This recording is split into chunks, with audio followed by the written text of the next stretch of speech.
Welcome to Comerica Park and welcome to Sunday Night Baseball here on ESPN, presented by Taco Bell. We have two of the best teams in baseball for you right now in the early going. They are battling for first place in the AL Central, and maybe they'll continue this battle all season long. Minnesota, although they lost today, still only 2 back of the Royals right now. The Tigers a half game out in the AL Central. Hi, everybody. Happy Mother's Day to all the moms watching out there tonight. Dan Schulman, John Kruk, Kurt Schilling, the Royals, and the Tigers. The Royals went all the way to Game 7 of the World Series last year, but may have felt coming into this year like they weren't getting enough respect. A lot of people did not pick them to repeat as a playoff team in 2015. So far, so good for the Royals. Are you guys believers? I'm getting convinced. I wasn't last year, and I said so. And I think the thing is, you look, no 40 home run guy. They're not going to have a guy probably win a batting title or a pitcher win 20, but they just win games. At the end of the day, that's all that matters. I think they've got that chip on their shoulder, whether it's real or not. It's us against the world, and they're playing it. I'm buying, too, because of the improvements that Mike Moustakas and Eric Hosmer have made. Hosmer, especially to me, once he figured out he can hit a ball out of the park the other way, he became a more complete hitter, and I think you're just going to see him keep progressing up that line of great hitting first baseman in the American League. And earlier, our Buster Olney had a chance to visit with Hosmer. Eric, you're hitting for more power this year. How come? Well, you know, me and Dale have been putting a lot of work in the cage, and sometimes in this game, less is more. So, you know, when you play at a bigger stadium, you tend to try and generate more power, and, you know, sometimes that takes away from it a little bit. So I've just learned some better counts where I can start my swing a little earlier, take a little more chances, and sometimes in this game, less is more. First baseman across the field, considered to be one of the best hitters in the world, Miguel Cabrera. What do you see in him as a hitter? Oh, man, he's just a complete package. You know, it's a guy that's tough to strike out, but at the same time, it's a guy that can leave the stadium at any time. And I think just the way he approaches the game each and every day, and the way he has fun on the field is really something we all look up to. And for me to say I played against him, I think that's it's quite a statement. Eric, thanks. Dan, back to you. All right, Buster, thank you. Miguel Cabrera putting up great numbers again this year and on his way maybe to one of the best careers that any hitter in baseball has ever had. So let's get the hitter and the pitcher's perspective on Miguel Cabrera. What do you admire when you watch him hit? Everything. You know, he has patience, but he can be aggressive when he wants to. His bat stays through the hitting zone longer than anyone I've ever seen. And talking to some Tigers coaches today, they said he's hitting 333, 6 homers, 21 RBIs. Said he's not really swinging it good yet. I'm like, oh, dear Lord, what happens when he does? From the mound, what do you see? Well, I can talk about all of it now because I'm sitting up here. You know, I love to watch people that are great at what they do because it's never just God-given talent. It's work ethic. And I think the thing that impresses me, much like Manny Ramirez, is how deep he allows the ball to get on him. And by that, I mean he can wait longer than most guys. And it takes a lot of confidence in your hands to do that.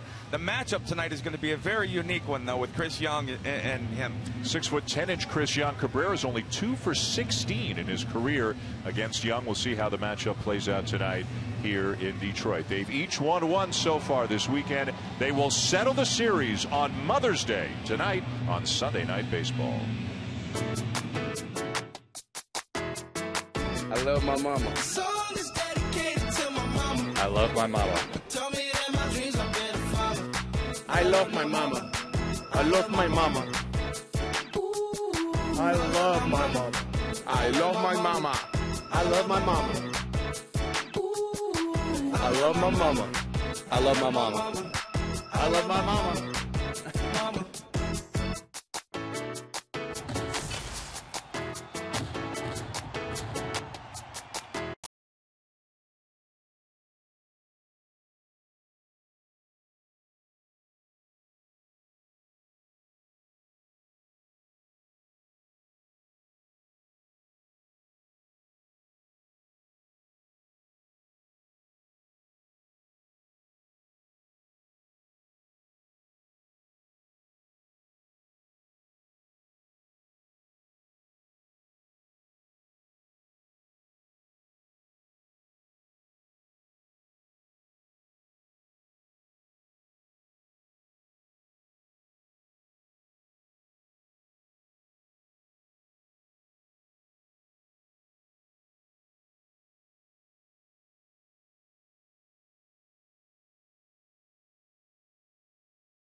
Next generation of breakfast. Wake up, live Moss. And in part by Chevrolet.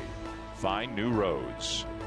Well, so far, so good in the weather department here in Detroit. The lights are on. We're ready for baseball. The third and final game of this series between the Detroit Tigers and the Kansas City Royals, who took it all the way to Game 7 of the World Series last season. And Ned Yost feeling pretty good about his team and their chances to have a deep run again this year. Right now, the Royals are 19-11. They did start 7-0. They are 12-11 since then.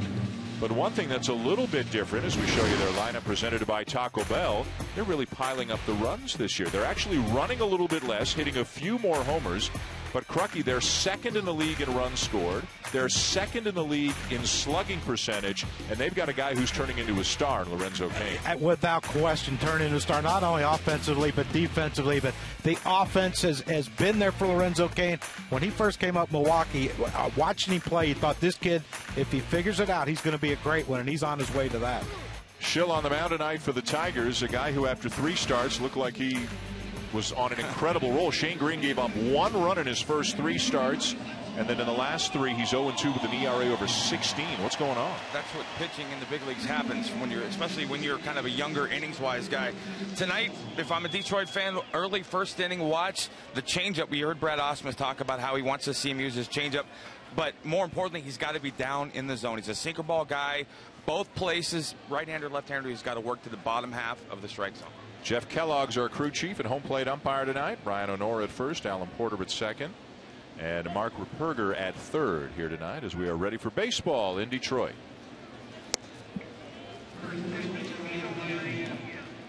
Ball 1 to Alcides Escobar, who on the first pitch he saw yesterday against Anibal Sanchez hit a home run. His first home run of the season and his first career leadoff homer. Now a fly ball that takes J.D. Martinez back and right, shy of the track, 1 down. Shane Green came to Detroit as part of a 3-way deal between Arizona, the Yankees, and the Tigers. With Robbie Ray going to Arizona, Didi Gregorius to the Yankees, Shane Green coming to Detroit. He'll face Lorenzo Cain right now. One of the numbers we'll watch for tonight is 158. That's the difference between right-handers and left-handers hitting out this guy. Lefties hitting 342, right-handers hitting 184 coming into the game, which is what happens to guys that are sinker ballers that don't get their changeups down. And Cain takes a strike. I just know as a left-handed hitter, when a guy's a sinker baller and a changeup pitcher predominantly, that you kind of just have to look in one spot and just gauge the speed as the pitch is coming in. You have to get the ball in to lefties because everything else is going out towards the barrel. Missed outside with a fastball, ball and a strike, and that one spot for you as a left-handed batter. He's away from you. Down right? and away. Yeah, He's not going to throw a sinker in. No, you wouldn't think to a lefty, and if it does, it's probably a mistake. So you just think yourself away. Everything's going to be away, and look away.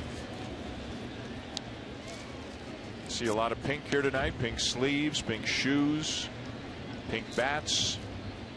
All a part of Mother's Day and the desire to raise research and funding to battle breast cancer. A ground ball to short. Andrew Romine is getting another start tonight for Jose Iglesias, who's out with a bit of a groin injury, makes the play for the second out, and that'll bring up Eric Hosmer, who had such a good October for the Royals and this year seems to have taken it to another level. He's second in the American League in RBIs right now, behind only Nelson Cruz of Seattle. He's hitting over 300. He is really turning into one of the most complete players in baseball. And the thing about him is when you come up to the big leagues, everyone expects, the only way you can hit home runs to pull them. And once he figured out he can go the other way and hit them out, he became this hitter that he is right now. Well, yeah, for some guys, the only way they can hit home runs is to pull them. But when guys have that kind of natural power, he's not a huge guy, he's big. But when he realizes that line-to-line thing exists, that to me, that always changes the approach they take. Will there be a play? No. Yes! Hosmer is out at first. Will the Royals challenge here? Ned Yost is up on the top step. The Tigers are leaving the field, although now they're slowing down to find out if Yost wants to challenge. Awful early to challenge, isn't it? That's Castellanos, the third baseman, who makes the play. Yost goes back down the steps. Tigers come off the field. A terrific play by the Detroit infield to get Hosmer and end the top of the first. No score, going bottom one here in Detroit.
And Brad Ausmus and the Tigers are sitting at 19-12, one half game back of the Royals for the lead in the American League Central. And a look at the Tiger lineup brought to you by Taco Bell. Victor Martinez is starting to get hot, coming off season knee surgery that has hampered him as a left-handed batter. But Brad Ausmus says the two hardest balls he's hit as a lefty were both yesterday, so they're encouraged about that. Of course, you know all about Miguel Cabrera. He's in the third spot on the lineup as always. And on the mound tonight, 6'10" right-hander Chris Young, making a start for Jason Vargas, who's gone on the DL with an elbow issue. And Anthony Gose pops the bunt up, and Young with the reach makes the play easily for the first out. Young is one of the more interesting pitchers in baseball. The height, he's Ivy League educated, was a great basketball player at Princeton. He made his first start of the season. This is when they were dealing with the suspensions about 10 days ago. And all he did against the Tigers was no-hit them through 5 innings and strike out 9. And this from a guy who doesn't hit 90 miles an hour. Well, you talk to most pitchers in the big leagues, and I think we're all Ivy League educated to some degree. But you know what? The thing about this, and we've talked about this the last couple of weeks, Dan, the Joe Kellys of the world, whose stuff never doesn't match the numbers at times. He's the opposite. Yep. He's always had power pitching numbers at 88 miles an hour. Part of it is because of his height, and the other thing is his release point. The only guy I can compare him to from a release perspective is John Papelbon. Works at the top half of the strike zone, gets a lot of swings and misses for a guy that has a below average big league fastball, in addition to probably being one of the nicest guys I've ever met. And the Tigers, the 9 Tigers who are in the lineup tonight for Brad Ausmus, are a combined 7 for 61 against Chris Young. And Young gets a lot of this, a lot of balls in the air, does not get many ground balls. This one's out of play into the dugout. And if you look at Royals Stadium, and he's got good numbers against the Tigers as well, what better parks to be a fly ball pitcher in? With that outfield behind you. Yeah, and their defense is just amazing as well. Throws a lot of strikes, too. That's the big thing. He throws a lot of... He works the strike zone more north and south than most guys do. You see a lot of bad swings on 86, 87 mile-an-hour fastball that just jam guys. Foul to back, still 0-2 on Kinsler, who's 0 for 9 against Young in his career. Be really, really interested to watch the next guy hit. As a guy who lets the ball get deep on him and he almost is brought to a level playing field when a guy like this pitches because he can't pick the ball up early. Brad Ausmus was talking about the Tigers facing Young last year when he was with Seattle, and then he said they were swinging under a lot of fastballs for strikeouts. But 9 days ago when they faced Young, they were swinging over a lot of sliders. I think 7 of the 9 strikeouts that Young had in that game came on sliders. A lazy fly ball to center.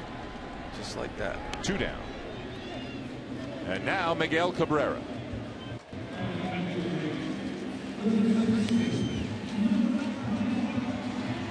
And even mighty Miguel has weak numbers against Chris Young. Nobody in this Tiger team seems to hit him very well. Cabrera 2 for 16 in his career against Young, but overall off to another great start this year, hitting .333. Some big names with some small numbers against Young. Hey, you saw the at bat with Kinsler. Behind the fastball, ahead of the slider. He pops it up to center.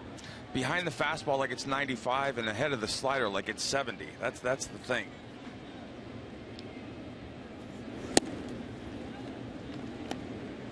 You can tell a lot about good hitters like Miguel by how he's taking, how he's seeing the ball.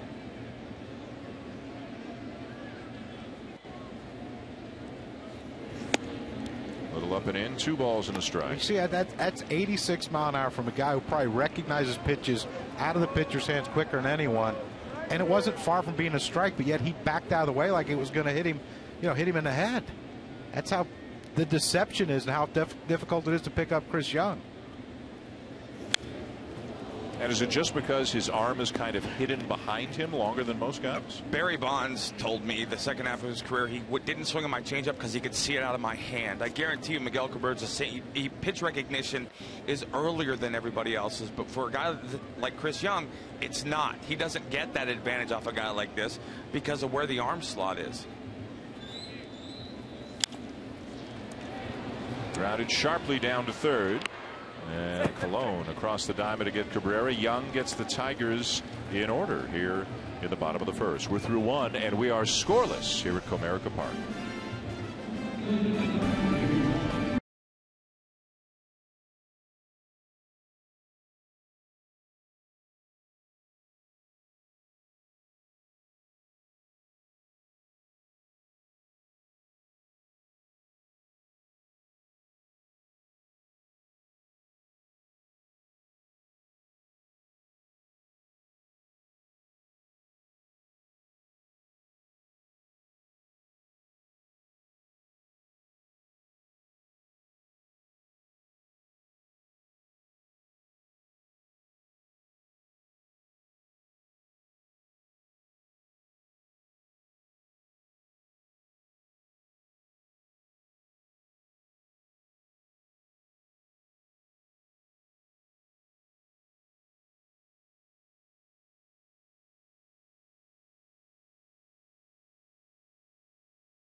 Yeah, no score between the Royals and the Tigers, who have split the 6 games they've had against one another so far this season.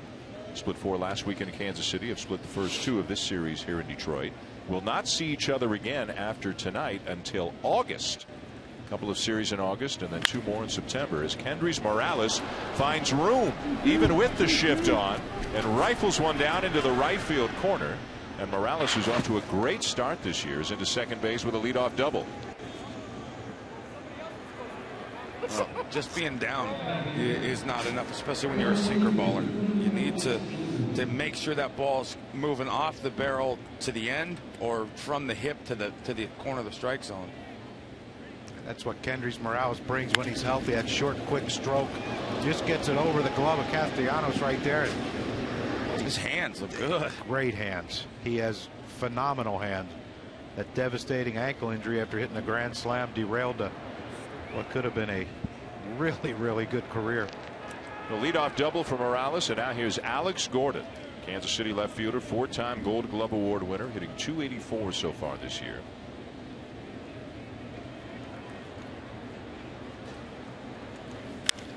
First pitch swinging, and he lines it up the alley in left center field for extra bases. Morales can jog home, and it'll be an RBI double for Gordon as the Royals strike quickly here in the top of the second.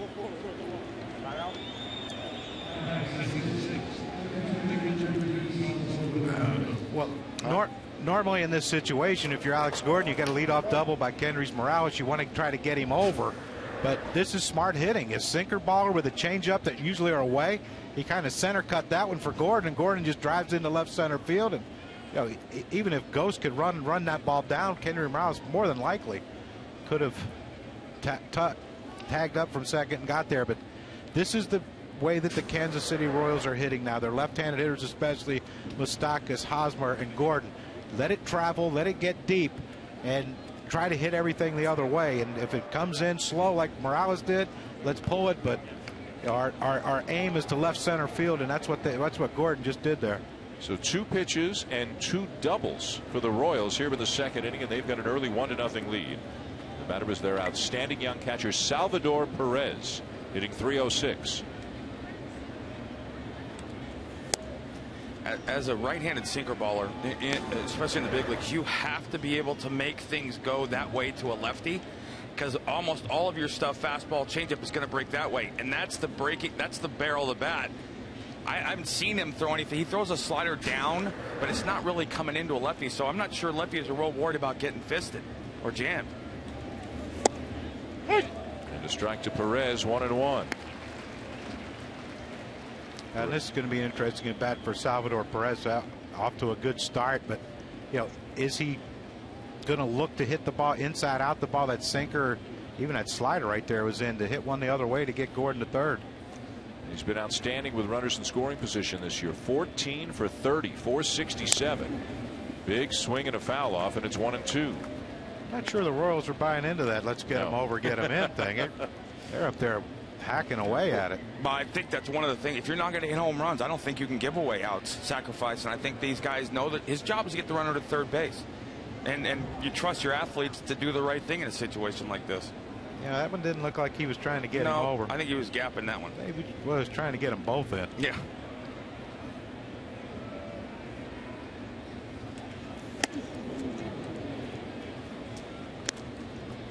It's in many spots still a very young team, but after the run they had last year, it's a very confident team, and they've come out swinging the bats well this year. As we mentioned, second in the American League in runs scored, behind only Toronto, and that's with the Royals being 12th in the league in home runs. But they're up there. They hit great with runners in scoring position. They hit a lot of doubles and triples. And their batting average, and I know batting average is kind of a yesterday kind of stat in a lot of circles, their batting average is .295 as a team on the season. The next best in the league is Detroit at .276, 19 points behind them. That's not a meaningless number. That's actually an incredibly impressive number for a lineup.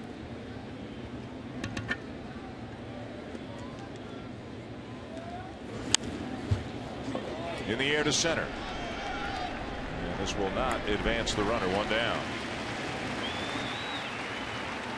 Watching the Royals and the Tigers. Reply using #RepMyTeam with a picture of how you're supporting your team. And your tweet could be on this telecast later on tonight. A run in, a man at second, one out of the top of the second. And former Tiger Omar Infante steps in, the Kansas City second baseman. Where the little game that plays itself out sometimes it doesn't go to the box scores is you got a guy on the mound who gets contact 82% of the time. He doesn't throw a lot of swing and miss stuff.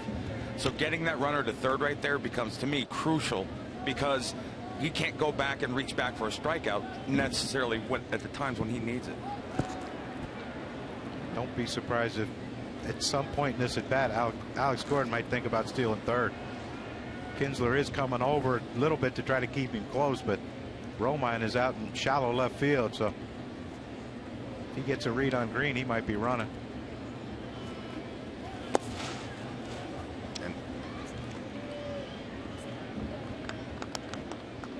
After the two doubles, just 2 pitches into the inning, Green got a visit from Jeff Jones, the pitching coach, and maybe they get concerned a little bit more quickly given how the last 3 starts have gone for Green. Dynamite in the first 3, but very hittable in the last 3. And the Tigers' rotation as a group, it's not been the strength you come to associate with Tigers starting pitching. Of course, they're hoping to get Verlander back. He threw today to Brad Ausmus, his manager, the former catcher. Verlander trying to come back from a triceps injury. Threw off flat ground today out in the outfield several hours before the game. He looks healthy. Ausmus? Both. Brad always looks healthy. Ausmus still looks like he could play, doesn't he? He's one of those guys. I was always bitter playing against Brad Ausmus. Good player, and he was a really good looking guy. Still is. 2 balls and a strike. And smart. Yeah, all of it. Seems comfortable in the job, and he says he's way more comfortable in year 2 than he was in year 1. But he's one of those guys, if you play with him or you played against him, he was a manager in the making as a player.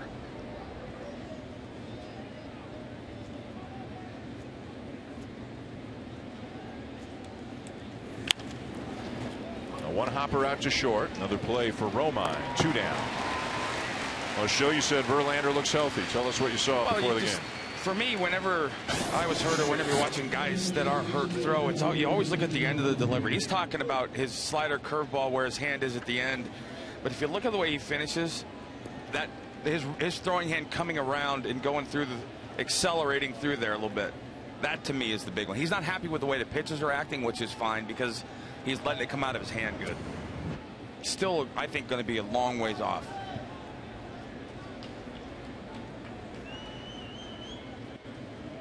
Here's Christian Colon getting a start at third base for Kansas City tonight. If he's throwing off flat ground now, he did it 2 days ago, did it again today.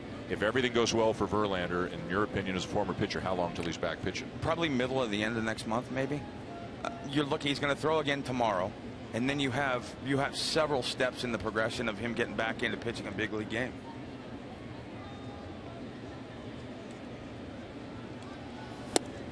Colon at third again for Kansas City for Mike Moustakas, who is on the family emergency bereavement list, as baseball calls it. So he's been away from the team for a few days for a family situation. Eddie O's telling us before the game he thinks there's a chance Moustakas will be back tomorrow night when the Royals begin a 4-game series down in Arlington.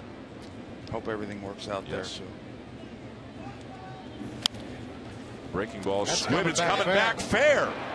It's coming back fair, and Colon is out, and the inning is over.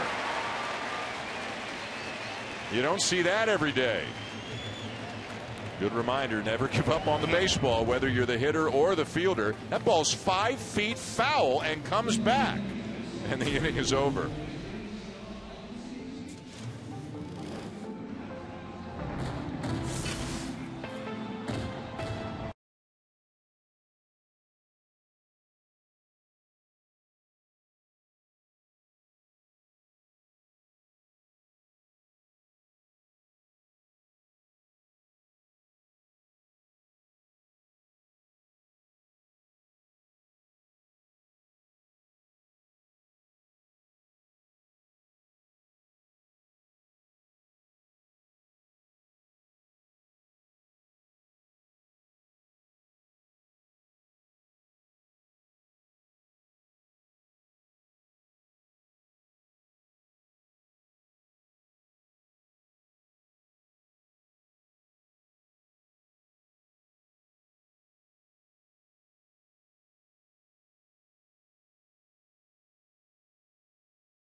his way to the plate here on Mother's Day.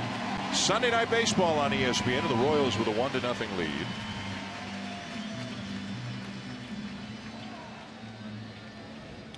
It's been a struggle left-handed for Victor Martinez this year, and a lot of it has to do with that left knee that he had operated on in February. It's hard to get to the inside pitch on a good fastball from any pitcher, but when you have no backside and your left leg's not really there, you can't get that push and fire with the back part, you're going to get jammed a lot. Let's see if the Royals are going to try to exploit that. That would probably be the only fastball, if I'm Chris Young, that I threw him away tonight. Let him know you're going to go out there and then just, for me, wear him out in. Because when he's healthy, he can't hit, he crushes the ball in. But I'm exploiting that injury as much as I can. He's hitting 162 against righties, 162 as a left-handed batter this year, although again he had a couple of good swings yesterday. He's hitting 462, 12 for 26 as a right-handed batter, and against fastballs as a left-handed batter. And Crucky, maybe even harder on the hard stuff when you got a bad knee. He's hitting under 100 without an extra base hit. Yeah, in order to get to a pitch middle in with any velocity at all, or in, you really have to have your legs and be able to push off, and he doesn't. And not running very well down the line, although, as Brad Ausmus said, it's not like Victor really ever was much of a speed threat, but he grounds out for the first out of the inning. And here's what you're looking at. You see how that back leg, he keeps it bent. He has a little toe tap, but when you try to get to an inside pitch, you really have to fire out with that back leg, and you watch it. It's just a step and a swing. There's really not a lot of push off. You see how he gets on the toe so quickly on his back foot? That tells you that he has trouble pushing off with the ball of his foot, so he gets up on his toe to try to speed the bat through the zone.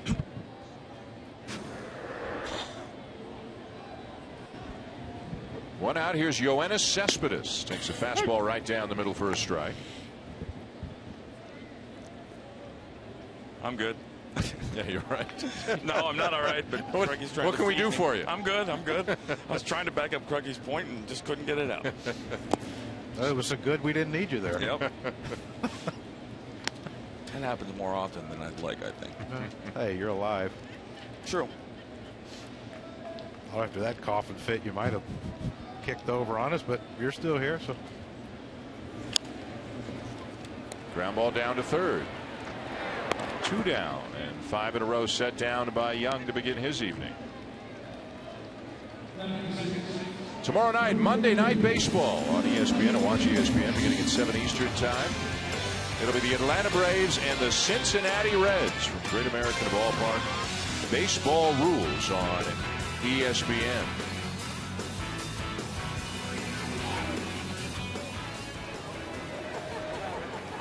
Youngsters getting a chance to stay up late. How long do you think that takes to get off her face? Probably about 2 weeks, because she's not going to wash it off. Going to school tomorrow like that. Yeah. Seemed like a good idea at the time, though. There you go. Thank you for that. Here's J.D. Martinez. Martinez had a base hit in his first at bat yesterday, snapping an 0 for 25 stretch with 16 strikeouts. This guy had a terrific year last year.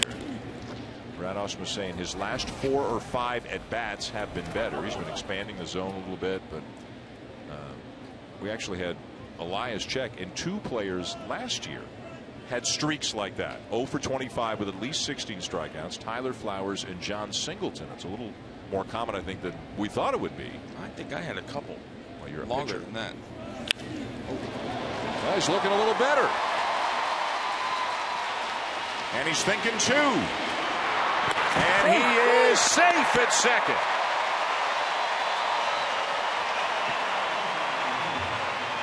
And Ned Yost up at the top step again, wondering, I get a challenge, try to get a challenge in inning here. Nope. That was tough. I tell you what, Alex Gordon made an unbelievable defensive play, but this is a great sign, though, for the Detroit Tigers.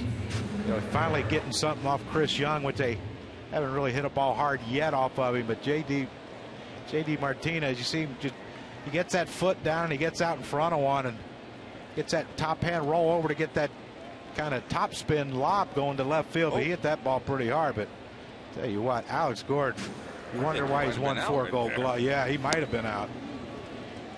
I mean, you understand now why he won 4 Gold Gloves, because J.D. Martinez isn't slow. Oh, but that's what happens too when you're running out of the box. He was thinking double from the moment that ball went off his bat. He had to because of that guy in left field. There's some left fielders, you know, that's getting to the fence. Here's Nick Castellanos, the Tiger third baseman. And to be honest, Crucky, we talk about their speed offensively. I think it has as much, if not more, impact on them defensively as it does offensively. You know, the thing, you watch him, he took 2 steps after he caught the ball, almost running full speed, and kind of threw across his body. But look at the perfect throw. And you know what that's from? He practices it. And a lot of guys won't practice. You know, when you take infield, they hit it right at you. These guys practice different angles and throwing from different angles, and that's why he has become arguably the best left fielder in baseball. It's also one of the things, and you saw it as well as I did over the course of your career. These great guys that are great at stuff, they're not God-given. That's not God-given talent. That is that plus an enormously good work ethic. They work on things that other people don't.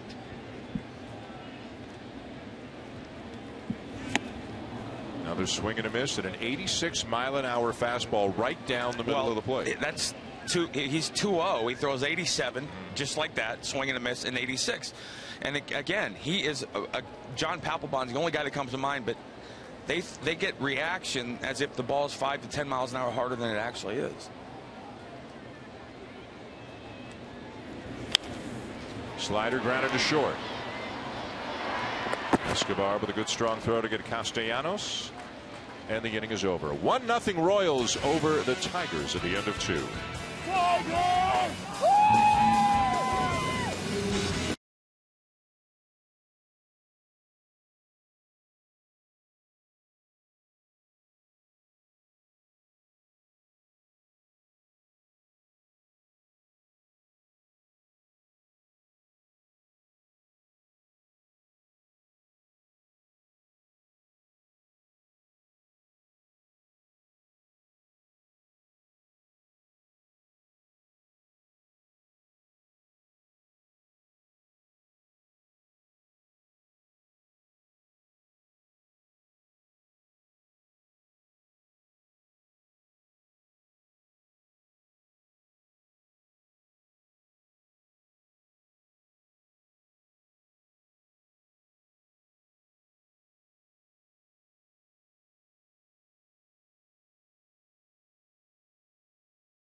Taco Bell, the Royals lead the Tigers 1-0 on the heels of a great run at the end of the 2014 season. The miraculous comeback in the American League wildcard game against Oakland. They were down 7-3 in the 8th inning. Then they go on to sweep the Angels in the division series, sweep the Orioles in the championship series before finally just running into too much Madison Bumgarner for the World Series and losing in the 7th and deciding game. A great run for a team that had gone a long time. In fact, at that time, had the longest postseason drought in all of Major League Baseball. And they're off to a good start again this year and sure appear to be poised to make a return to October.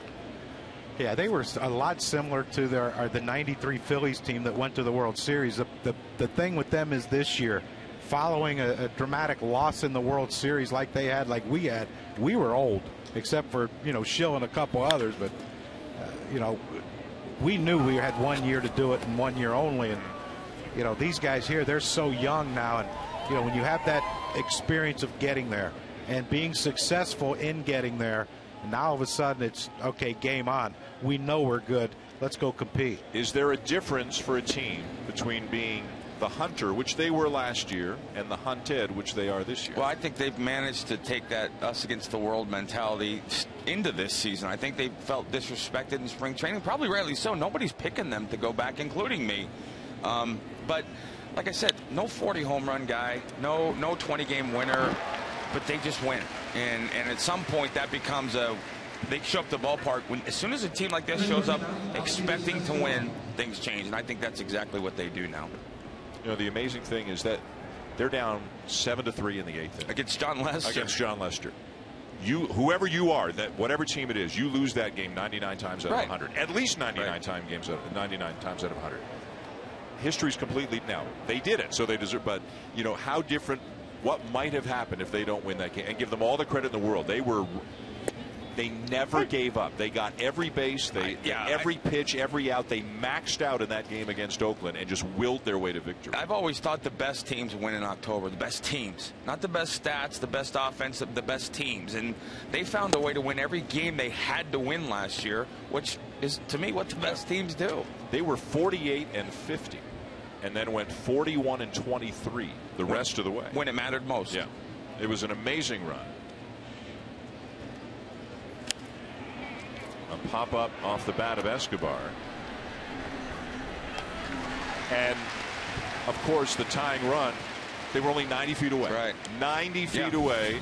And we had a little email exchange during the week. Yep. And Mr. Schilling, you're very interested in this play. Well, yeah, because I send him today.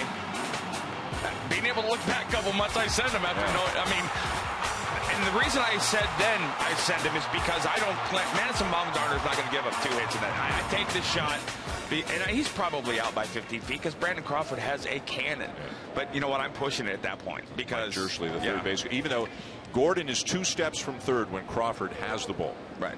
You send him. I think, I mean, again, now knowing what I know now, I send him. The thing is, you're going on a hope that Brandon Crawford, which he rarely does, is make a poor throw. Yeah.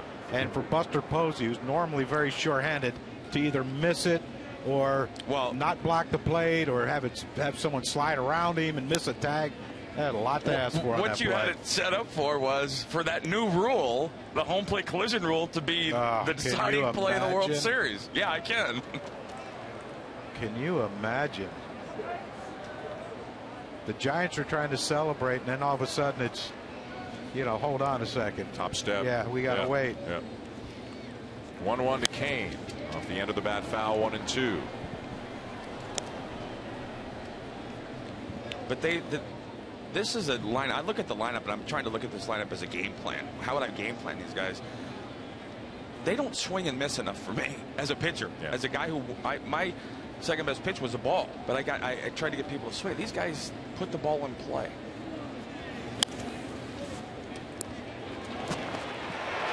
Nice play by Romine. 3 up, 3 down go the Royals in the third. Bottom third we go in Detroit. 1-0 Kansas City.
Well, here on Mother's Day, with the Royals leading the Tigers 1-0. And catcher James McCann will lead it off against Chris Young. Sure, that's not defensive tackle, James McCann. He's huge. Brad Ausmus likes him, huh? He can swing the bat, and with Alex Avila on the DL. On the DL with a knee problem right now that may require surgery. McCann's going to get some pretty regular playing time. He's been hot lately, but he flies out to Gerard Dyson for out number 1. Hey, Dan, we talk a lot about letting the ball get deep on you, and you watch when Miguel Cabrera plants that front foot. One of the things he does as great as a hitter is he lets the ball travel, and the ball gets deep before he reacts. The problem is with a guy like Chris Young, the ball gets deeper on him, and he gets out. That to me is the deception piece. A guy that when Truckee talks about a ball traveling deep, that's what he means by the ball traveling deep on a hitter. And with that swing right there, that was a slider that he grounded out on. He rolled over and grounded out. But that tells you that, you know, behind on the fastball, ahead of the slider, that's what Chris Young does to you. But what is it exactly? Is it deception because of the arm angle? Is it the height? Well, for me, a good hitter like Miguel Cabrera, one of the things that they do is they recognize pitches earlier than everybody else. And so they can, because they can see it longer, they can wait to react longer. So they're not out in front of a lot of balls. They don't jump. And you can tell when you watch him take. Watch him take a pitch, how much more comfortable. His weight is never up front when he's comfortable, when he's taking good. 2 down. Here's the repertoire of Chris Young, fastball, slider, and predominantly he's going to be up with the fastball and down with the breaking ball. And there's a fastball to Kinsler up, and there's the slider that he got out front of and popped up, and then to Miguel. Fastball up and away, little late on, and then the slider down in the strike zone in front of Victor Martinez. Fastball out in front of. Even the slider, Victor waited too long, tried to fight it off the other way, grounds out to the shortstop. So, you know, this is what Chris Young does to you as far as his repertoire of pitches. I don't know what that was. Omar Infante with a very poor decision there, flipped it way over the head of Hosmer, and instead of a bunt single, it's going to be a bunt single and an error for Anthony Gose. Hey, well, give Anthony Gose a lot of credit. A lot of guys that try to bunt their first at bat and pop up the pitcher, they're not going to try that again, but you know, lo and behold, first pitch, he tries it again. I think when Iglesias is in the house, some guys try to do things maybe they shouldn't. Well, Stephen Curry right there. Maybe thought Young was covering first. Or Manute Bol. Well, they needed 2 Manute Bols for that one, I think, but I don't even think 2 could have got it. No, maybe 2 Manutes and a Shack. So a bunt single, an error, and a runner at second, 2 down. Ian Kinsler is the batter. And a base hit into left center. Rounding third, heading home is Gose. He will score, and the game is tied.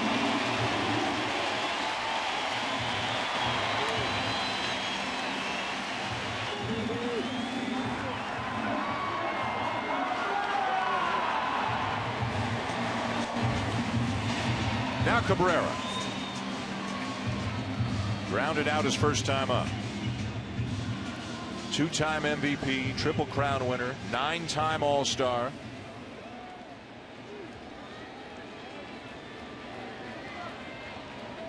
Oh for 1 tonight, 2 for 17 in his career against Young.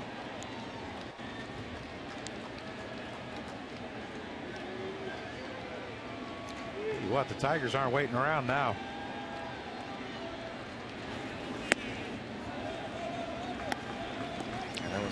That was a comfortable take right there. Yeah, maybe from the stretch he can see it, but all the Tigers have such bad batting average, none of them are on base for him. Maybe he sees it better from the stretch. If he does, Kinsler draws a throw. He's got 3 steals on the season, and there's a fact that can win you a bar bet. The Tigers have more stolen bases this year than the Royals do. The Royals are 3rd in the league. The Tigers are 2nd. The Astros are 1st. What makes you think here I would be in a bar? Dan? Shot in the dark. Educated guess? Yeah. 175 of 196 career stolen base attempts against Chris Young have been successful. 89% in his career. One of the enormous challenges of being a tall pitcher that if you don't work your bottom half quick. It would shock me if Kinsler runs here 2-0 because Miguel, this is the pitch of Young needs. That's a first. Oof. He was looking fastball in, and he got a slider, and that's the first time I've ever seen him off balance with that big whirly bird type swing. I mean, look at this. He's looking fastball up and in. Look where that pitch is. He guessed. Slider. He guessed. He's big guessing. time. When you make a good hitter like this guess, that. But watch the balance, though. You never see him off balance like that. Spinning out on his front foot, landing on the heel, spinning on it. Smokes one down to third, but right at Colon, and the inning is over.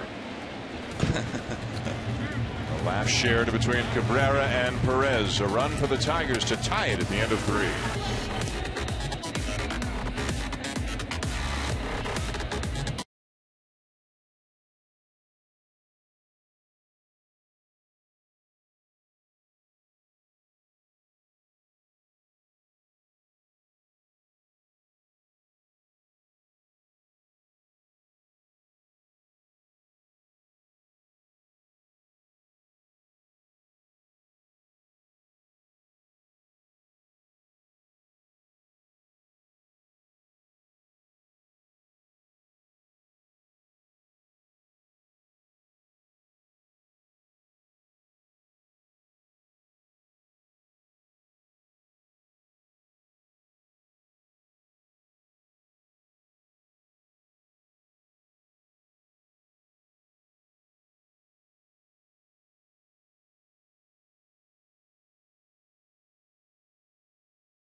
Kurt Schilling, Buster Olney here at Comerica Park. A 1-1 tie between the Royals and the Tigers. Eric Hosmer leads it off for Kansas City.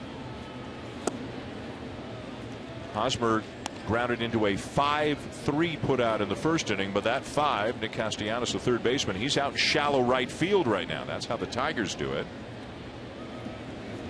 And look where the third baseman is right now. That's the shortstop, Romine.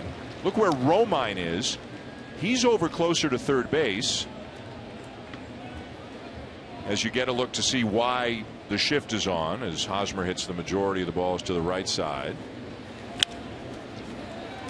Kinsler up with a ground ball, and he'll make the play 2 down. But Romine was a lot closer to third base because Hosmer dropped a bunt down against the shift last week against the Tigers, and that made Romine go about 20 feet to his right. And if he drops it down again, he gets it. That to me is the frustrating thing. Not as a non-player now, doing it once or twice gets him to make this adjustment. But if he lays a bunt down in the third base line, they're not going to get him. You just can't. But then what you start getting is you start getting a standard defense, and that is what a guy like him, David Ortiz, the guys that get those shifts, that's what they're after. Moustakas even dropped down a bunt but earlier look, too. The defense is now it's lined up to shift because no one's afraid of him doing it again. If he does it again here and he does it again, then you start making teams say, hey, wait a minute, because you're not taking a home run out of his hands in the pitcher's mind. Well, they're really not afraid of Morales doing it because Romine's nowhere close to where he was against Hosmer, so they have no concern about Morales trying to drop a bunt down, as you can see. I mean, you could push bunt one down the third base line and double. Just keep running. Yeah, you could if you push it hard enough. And I would imagine it would be risky with the right-handed sinker baller that your natural swing should be to take him that way. Right. Especially, again, you got a right-handed sinker baller who clearly the lefties aren't worried about the ball in right now. And this is the second time around the lineup. That right there is a great example. He's not throwing a lot of balls in, but look at that swing. That swing right there was he was geared up to hit that pitch.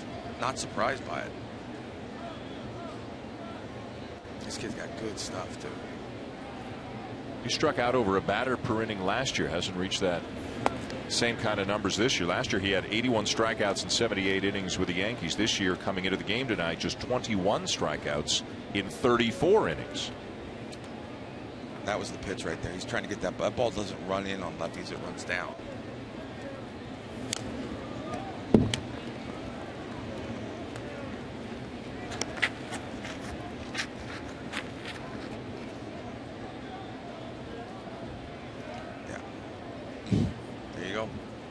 I mean, he doesn't have swing and miss stuff, and that's okay. He has good stuff, but that's a very telling number. And the most important thing for me, I think, correct me if I'm wrong, but that tells me as a pitcher, I haven't established the inside part of the plate. Well, yeah, when you know a guy's going to be in one location, you're a left-handed hitter, you know it's going to be away with pretty much two of his pitches, but his slider he might bury every once in a while, but not often. You ain't got to concern yourself with it. Sharply hit, but there's Castellanos. Green over to cover.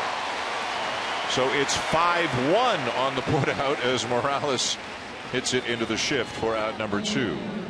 ESPN Sunday Night Baseball, presented by Taco Bell, is brought to you by John Deere. Nothing runs like a deer. And Blue Moon Brewing Company, artfully crafted. So we have seen how the shift has come into play in a variety of different ways. The Royals bunted twice against the Tigers last week. That affected Romine's positioning tonight against Hosmer. We've had a Hosmer put out really from shallow right field. We've had a Morales put out from shallow right field.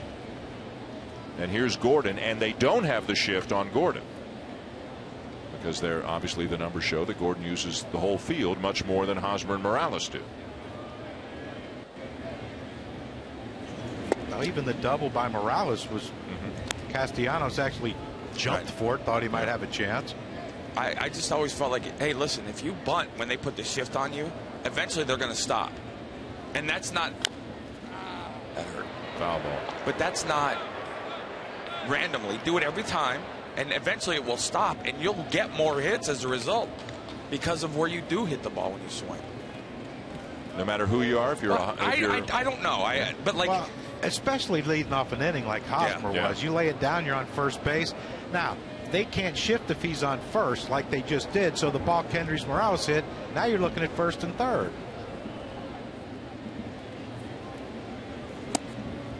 And again, Hosmer did it in the last series last weekend against the Tigers, as did Mike Moustakas. And look, we all say, oh yeah, just drop down a bunt.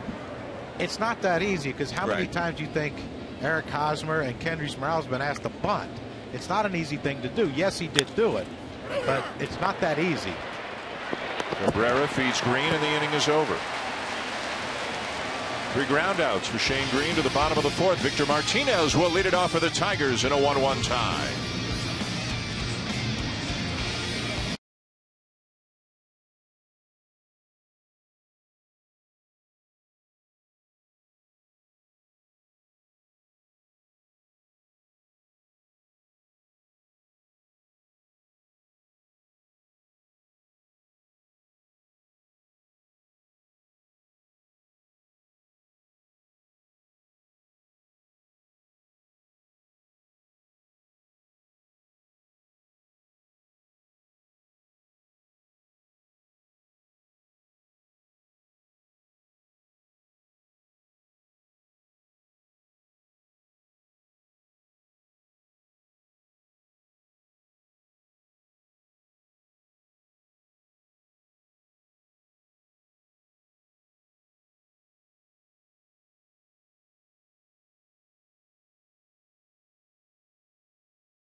Bottom of the fourth in Detroit. It's a 1-1 tie between the Royals and the Tigers. Between innings, Buster Olney with the Royals manager Ned Yost.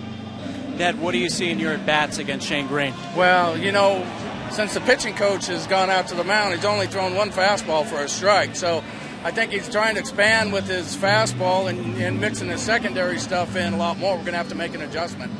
As you watch Chris Young, how do you assess how deep to go with him in the game? Well, he went 80 pitches his last time, and we had him built up at the beginning of spring training. We feel like he can he's probably pretty capable of going close to 100 pitches, but, you know, we'll monitor it once he gets around the 75, 80 pitch mark. Ned, thanks. He's been efficient so far, just 38 pitches through 3 innings for Young. He's given up a run unearned because of the Infante error on 3 hits. And Victor Martinez will take a borderline strike to get the 4th inning underway. Bottom 4, tied at 1. Martinez grounded out his first time up. Young was the American League Comeback Player of the Year last year with Seattle. He went 12-9 with a 3.65 ERA, coming off a very serious procedure for something called thoracic outlet syndrome. He had had a number of shoulder surgeries that did not find the problem and correct the problem. And apparently it has to do, Shill, I don't know if you're familiar with this or if any of your buddies ever had this, but a compression of nerves or blood cells. I was online today doing some serious research. I like it. Between the base of the neck and the armpit, and you get inflammation or pain or even numbness down your arm. A lot of guys, for me, all the guys that I played with or was around, it was the numbness part. They get numbness in your fingers, and that was how a lot of guys I know noticed it. And he said he woke up from that last surgery and instantly knew that they got it. Yeah. That they had found the problem. And I'm going to say it again, one of the nicest guys you ever meet in your life. You know, the one thing I realized watching him is gone. One of his better pitches before he was hurt was his curveball. He had a 12-6 curveball from a really unique arm angle that I haven't seen him throw. But what he's working with now is working. 2-2 to Victor Martinez. And in his other life, he was a heck of a basketball player. I mean, a heck of a basketball player. Yeah, well, he's 7'7". Look at the delivery. I love, as a big guy, the hardest part is repeating that delivery. There's so much more to move around, and his stuff is pretty simple from a mechanical perspective. But before he got hurt, he was maybe a couple miles an hour harder, but you'd watch him and go, 7th inning, 2 hits, no runs, 7 punches, because he threw a lot of strikes. Well, every one of the starts I've ever seen him throw, you're sitting there in your chair like, how can you guys not hit this? It's 86, 87, elevated. You guys should be killing this guy. But then you talk to hitters, can't pick it up, gets on us late.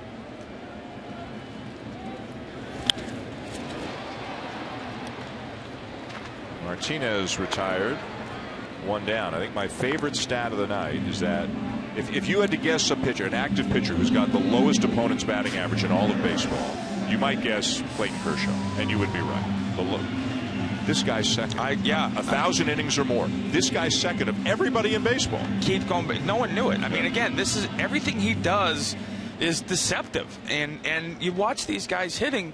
These are really, really good, especially these last 2 guys in Cabrera Martinez. Even though Victor's a little hurt, these are really good hitters that aren't taking their best swings. Here's Cespedes. Takes low ball 1 as we send it down to Buster. Guys, last year with the Seattle Mariners, he went 12-9 with a 3.65 ERA, and yet he was out of a job in the first week of March. The Royals had kept in touch with him the entire winter, and Dayton Moore, the general manager of the Royals, told him, look, we can't guarantee you a spot in the rotation, but we can guarantee you get the first shot if somebody else goes out. And that's what happened. Both the suspensions and then now Vargas on the DL. So Young has made a couple of spot starts and was brilliant in the first one against the Tigers and is pitching very well again here. What I can't understand is how, first of all, how he was unemployed that long. Anybody that knows him, to me, this guy's a plus pickup even if he doesn't pitch in the big leagues for half a year. Just what he brings to the clubhouse, what he brings to the ballpark. And everything you know about him, it's not like, you know, you sign him in spring training and you keep him in the minor leagues. It's not like he's going to pout and not be prepared if they do need him. J.D. Martinez hits one high in the air to center field, but it'll stay in the park for Cain. And the inning is over. When we come back, Buster Olney with Justin Verlander at the end of 4 in Detroit. The Royals and Tigers are tied at 1.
Between innings, Buster Olney with Justin Verlander.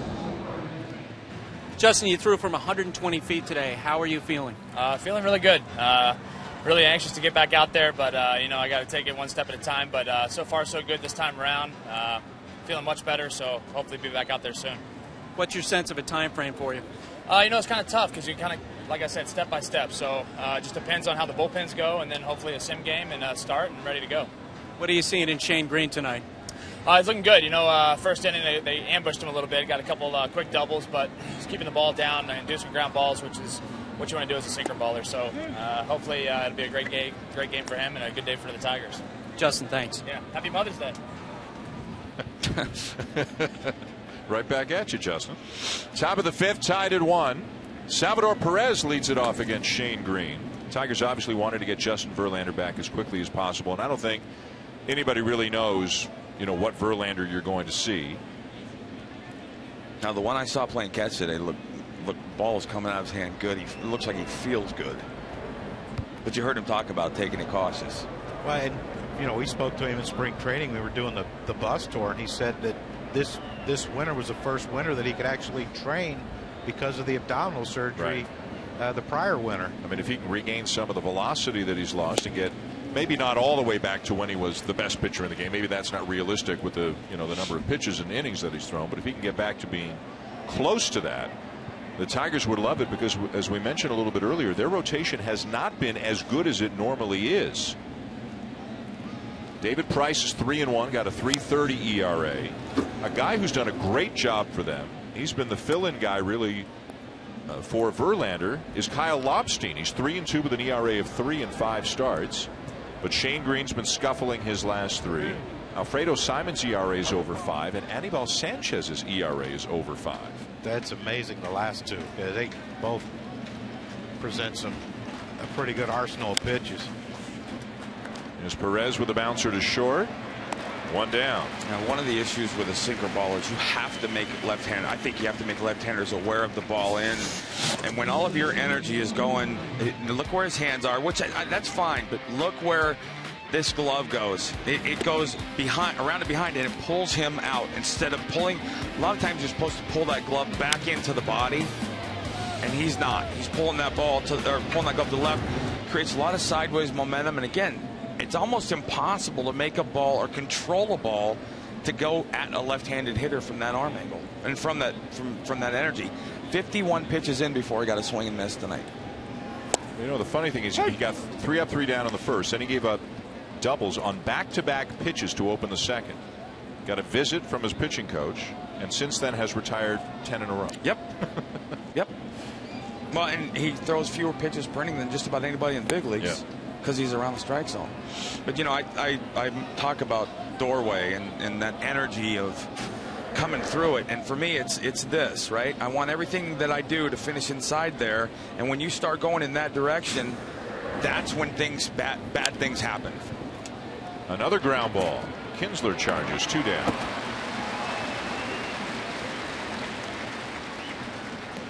And of the 11 in a row, sorry, Crocky, now that he's retired, 9 of them have been on ground. Oh, yeah. Yeah, and that's the when you know your sinker ball's working. Is, you know, I love playing the outfield behind a sinker ball, especially a good one. Roger McDowell, and I didn't want anyone to hit one to him, but I knew they didn't have a good a chance when Roger was pitching. Well, I mean, you've got the complete opposite on the other end in Chris Young. Coming into tonight, he gives up, what, 1 extra base hit and 55 at bats coming into the game, because when you hit the ball in the air, if you don't hit it out of the ballpark and you have really good outfielders, they catch it. Yeah, we got an extreme ground ball pitcher against an extreme fly ball pitcher. They're both doing well tonight. 3 up, 3 down, inning over. Green's in a groove. Tigers coming up tied at 1.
Bottom of the 5th, the Royals and Tigers are tied at 1 as the rain has started falling here at Comerica Park.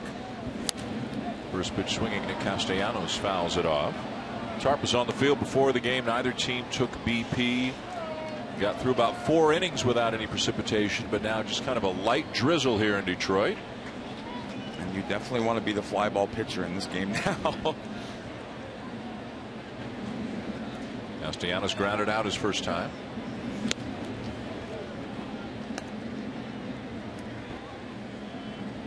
Well, you heard Ned Yost talk about pitch count with Chris Young. That he's at 50 right now has got to make him feel real good about it. Both. Through 81 in his start 9 days ago against the Tigers. Royals have had to make a flurry of moves on their pitching staff. A lot of it having to do with the incidents involving the A's and the White Sox. Kelvin Herrera, one of their great relievers, is currently serving a 6-game suspension. He got 5 in one and 2 in the other incident, appealed and got the 7 down to 6. Yordano Ventura missed 7 games. He was involved in one of the incidents as well. Well, 2 of the incidents, actually.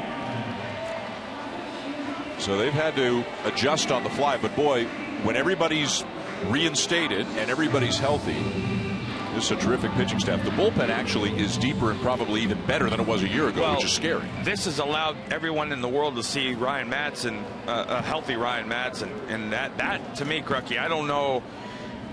I think it gives Ned Yost a lot more options and to keep people rested late in the game than he had last year. Yeah, the thing is with especially their righty relievers is, they're not come in just to get a righty out. Herrera, 99 gets both Herrera, sides Wade out. Davis, and Luke Hochever's back. But Ryan Madson, I mean, the Tigers coaches were talking about his appearance the other day. 95 fastball, next pitch 81 changeup, and both were unbelievable. So, yeah, if he's back healthy, I talked to Ryan too, and he said he hasn't felt this good in years. It's not a good sign for the rest of the mid-90s with American League. Ridiculous changeup. So unlike a lot of teams that maybe don't have a lot of strength in the bullpen, they don't need 7-8 strong innings every night from their starter. They need 5 or 6 good innings. Well, the difference is when you have 3 guys to go to and 5 guys to go to, right? I mean, because you can't. That's why I've always questioned teams that's bullpen is what their strength is, because you can't use it every night. You have to be opportunistic. You have to have the lead. But you also can't throw these guys. And you heard Ned talking about the fact, this guy last year was 3 days in a row, a day off, 3 days. Now with those other arms, that's a game changer. And Herrera, Davis, and Holland all appear to be just as good as they were last year, which means they're about as good as anybody out there.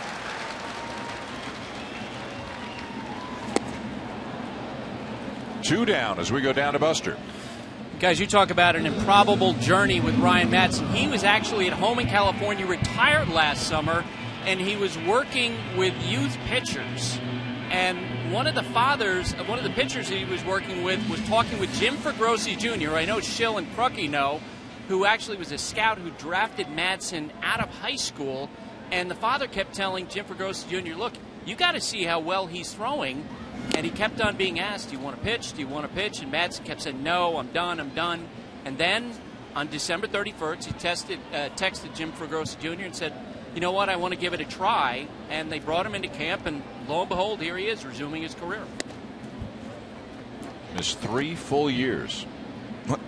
You talk about the beanball stuff that they've gotten into. That's a bullpen right there. I wouldn't want to get into a beanball war with those guys. Yep. I was joking with Ryan about, he's a soft tosser in the group at only 95.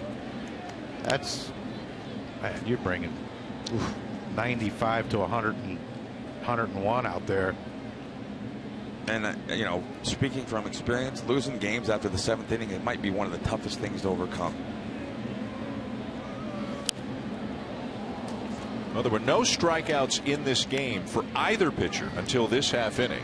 And now Young has struck out Castellanos and McCann, and a pitch away from striking out the side if he can get a Romine. They're getting his pitch count up now.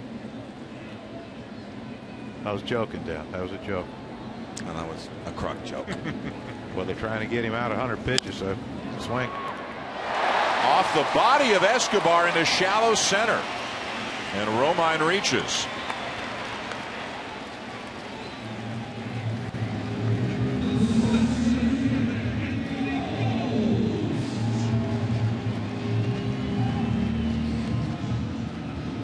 It's been scored, a base hit. On the MLB calendar tomorrow night, Monday Night Baseball presented by USAA, the Braves and the Reds at 7 o'clock Eastern Time. Wednesday night, the Mets, with right now Matt Harvey scheduled to pitch that game, taking on the Cubs. And then 1 week from tonight, we will be in St. Louis. We'll see the Tigers again. The Tigers and the Cardinals. St. Louis with the best record in all of baseball. Despite losing again today, the Pirates just took 2 out of 3 from the Cardinals, but St. Louis still has a major league best record of 22-9. I will actually be in Chicago on Wednesday.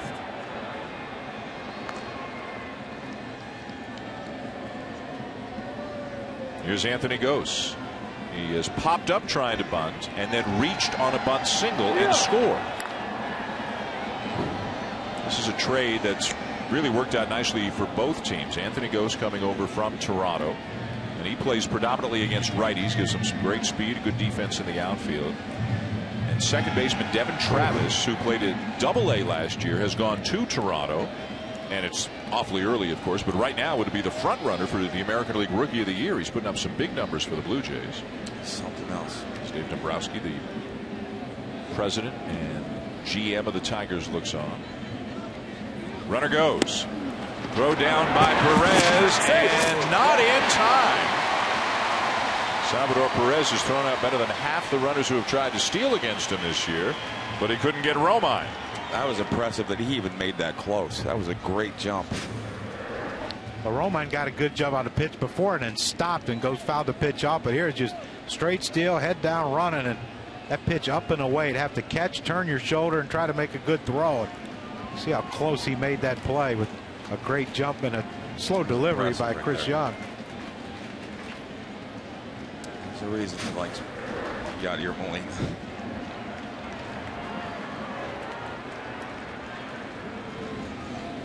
1-1 to Gose. High fastball popped up shallow left. Gordon inning over.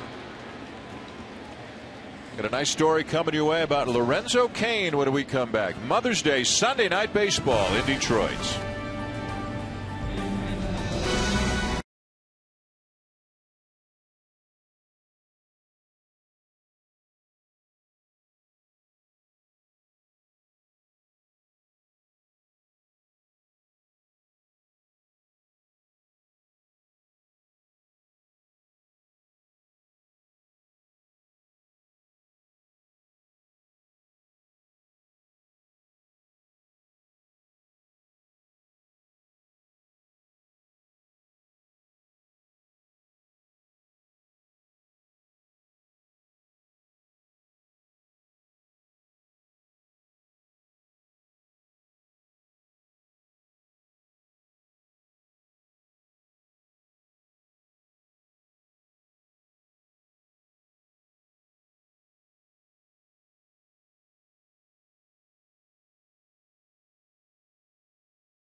Done through my life. It makes me proud when people walk up to you and say, I love your son for who he is and how you raised him. I've done everything possible to make sure that I've become the best baseball player I can so I can give back to her. He said that the sacrifices you made for me, I feel like I can make this same sacrifice for you. Oh, I had to cry then about that because that was just amazing. So Lorenzo Cain right at the front of the line wanted to say Happy Mother's Day here today. A guy who never played baseball until high school. He got cut from the basketball team and wanted something to do, and they only had 8 players at that point on the baseball team, so when he showed up they took him because they needed a 9th. And apparently like hardly even knew the rules, was swinging cross-handed. Kind of gives a new meaning to being picked last. But obviously a guy with a great work ethic, put in a lot of time, and has turned himself firstly into a pro and then into a big leaguer, now into a very good big leaguer. As Dyson tries to bunt his way aboard, but is thrown out.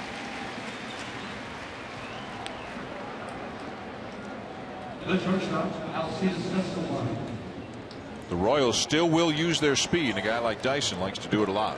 Well, one of the upsides of falling off the mound, probably, I don't know what incorrectly is the right word, but the guy that falls off to the left is you cover a lot more territory. Number one, because you're headed that way anyway. Nice play. Back to the top of the order for Escobar. Just came back recently from a 7-day stint on the concussion disabled list. Was hit by a Danny Salazar pitch middle of last week and missed just over a week. Salazar, by the way, had a really good one for the Indians today. Struck out 11, gave up just 1 hit in 7 innings as the Indians beat the Twins. Talk to Tito about him. He loves the arm, and that everything else is starting to come along with it.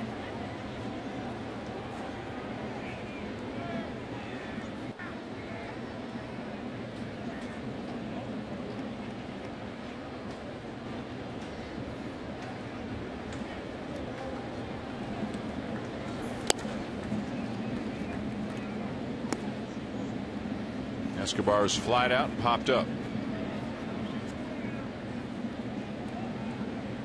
Lorenzo Cain 0 for 2 waiting on deck.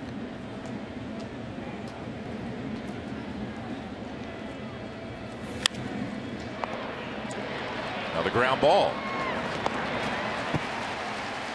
This is starting to have a familiar ring to it. Well, and the reason why is Shane Green's really starting to lock in, and this is what makes it difficult to hit a guy that's hitting his spots. Now look at the first pitch here at Escobar. Slider away. Now look at the second pitch. Okay, that's a ball. Nope. That sinker comes back in the back on the outside corner for strike 2, and then he goes away with a slider, and then he comes in. You know, Escobar still hit it hard, but he hit it hard right at the third baseman. And if Shane Green can keep executing like that, we're gonna be here for a while. 14 in a row retired, 12 of them on ground balls, including the last 9 in a row.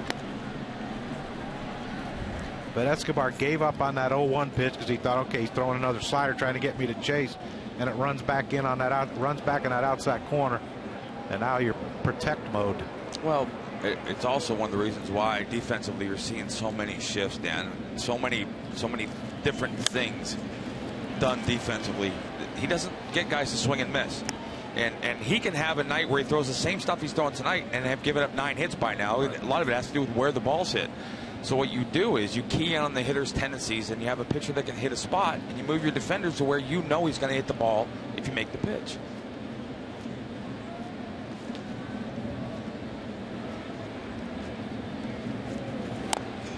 Check swing, ground ball, foul.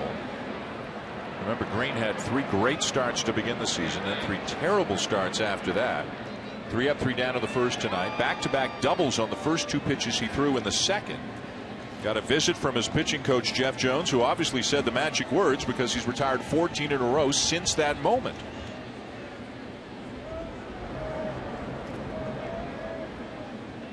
I'm going to guess, Crucky, it's a heavy ball. You know, he's 92 to 94, but that it's got that sound. When Lorenzo Cain found out something was heavy, that check swing.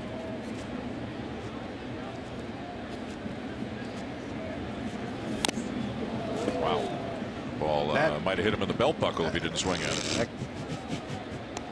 That's good movement and a bad guess. Deadly combo. Hey, everyone swung at one that's hit him.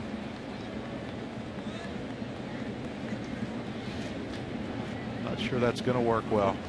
A sponge.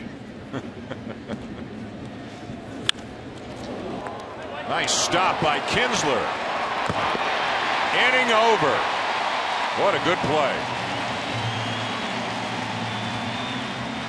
15 in a row set down by Green, and he gets a little bit of help from his second baseman on this play. The Tigers are coming up in the bottom of the 6th inning. Miguel Cabrera will bat second.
Welcome back to Detroit. We go to the bottom of the 6th here on Sunday Night Baseball. The Royals and Tigers are tied at 1.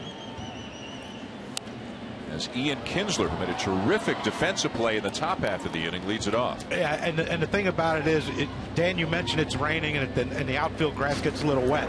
Watch Ian Kinsler right here. Once he fields this ball, look how far he slides. But look at his right hand. It's wet. What you do? Well, you wipe it off, of course, before you throw it to first base to get a speedy runner. Good catch, Craigie. That was unbelievable. Yeah. That's fun. I would have never have thought to get my hand wet and then wipe it off before I threw it. I would just cast it probably somewhere I shouldn't have. You may not have bounced back up to your feet quite as quickly as he did. I would have bounced. That's the only part of that relay, that highlight, he probably wouldn't have been able to replicate. But we played on turf. Yeah. Yeah, that was fun. I saw it. I'm like, no, he did. And then we watched the replay. Okay, let's wipe that thing off and throw it.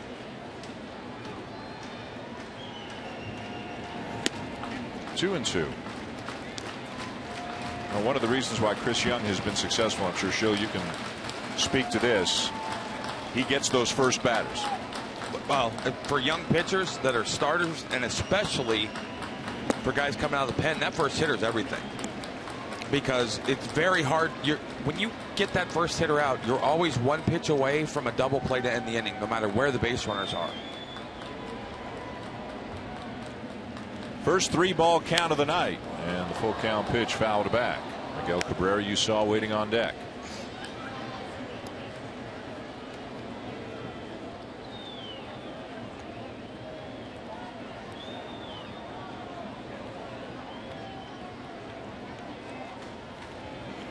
Got him. Chased a breaking ball down low. One down, third strikeout of the night for Young, and that'll bring up Cabrera, who has grounded out to third and then lined out sharply to third. To your point about the strikeouts not coming, sometimes good pitchers, it takes a lineup, go around the lineup one time for them to get a feel for what they want to do the second time. And that's confidence in your stuff. But you've seen the approach the second time around lineup, a little different. He's getting some swings and misses. And whatever this conversation is, it's been going on all night long between Cabrera and Perez. Looks like it's a very cordial conversation. I think it has to do with Cabrera almost clubbing him a couple innings ago when he lined out to third. Or Miggy could be telling him, jokingly, don't throw that one again. Right. That's Bime. Wow. That's what, 86? At 87. 87 yep. Bime. That right there tells you just about all you need to know about deception. Wants it up again. See, but that Crucky, we were talking about how he takes all the time and he's comfortable taking. That ball's 2 feet out of the strike zone. He didn't take that comfortably. No, not. It's hard to when you don't see the ball. Another liner down to third. He looked at Salvador Perez. I mean, he could have 2 doubles tonight. I think at this point it's not funny for him anymore. No. But this is a pitch that he's right on.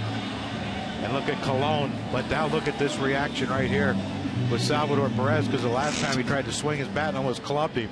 Salvador Perez backs up away from him.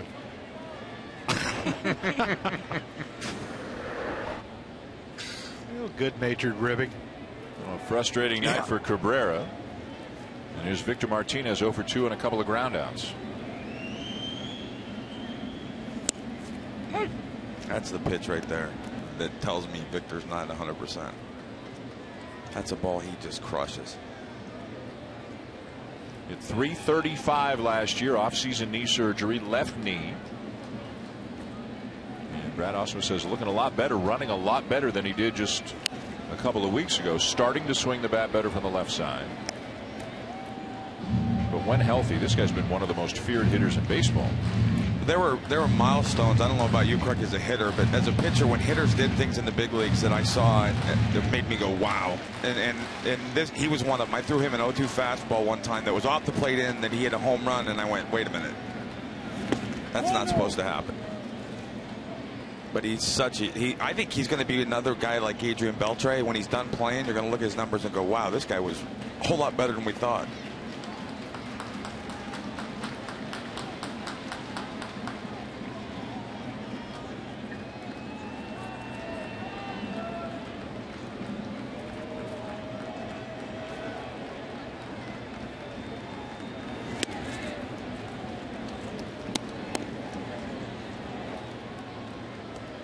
Young about to throw his 81st pitch. That's how many he threw in 5 innings against the Tigers 9 days ago.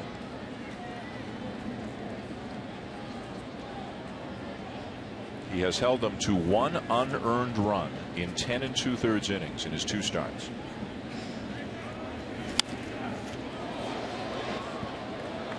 Good grab. We talk about the nitro zone being down and in the lefties, and you see where Chris Young's trying to get Victor Martinez out down and in, and normally you're asking to get hurt, but you know that when that back knee's not healthy, a lot of young pitchers still won't trust it to go down there, but a veteran guy like Chris Young, he notices it. Salvador Perez probably notices it. They're going to stay down there until Victor proves he can hit it.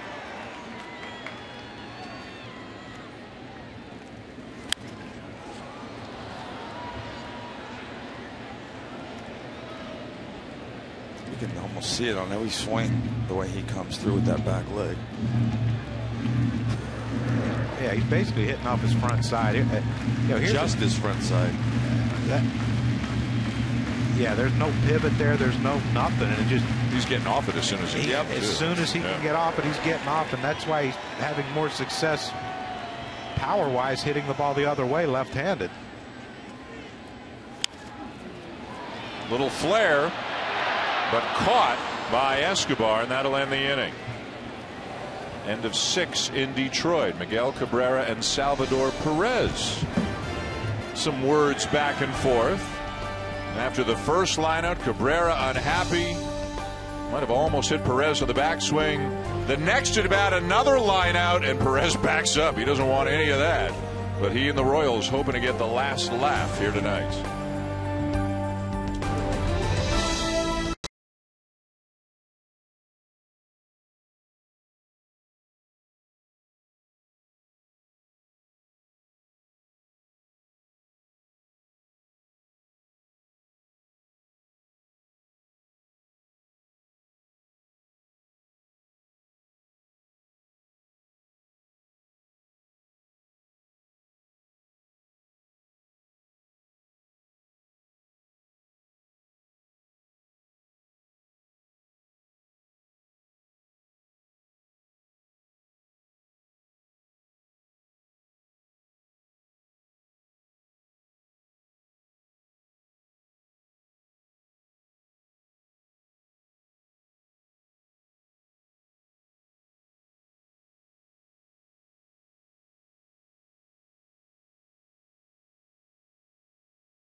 Devices with MLB.TV Premium, the #1 live streaming sports service.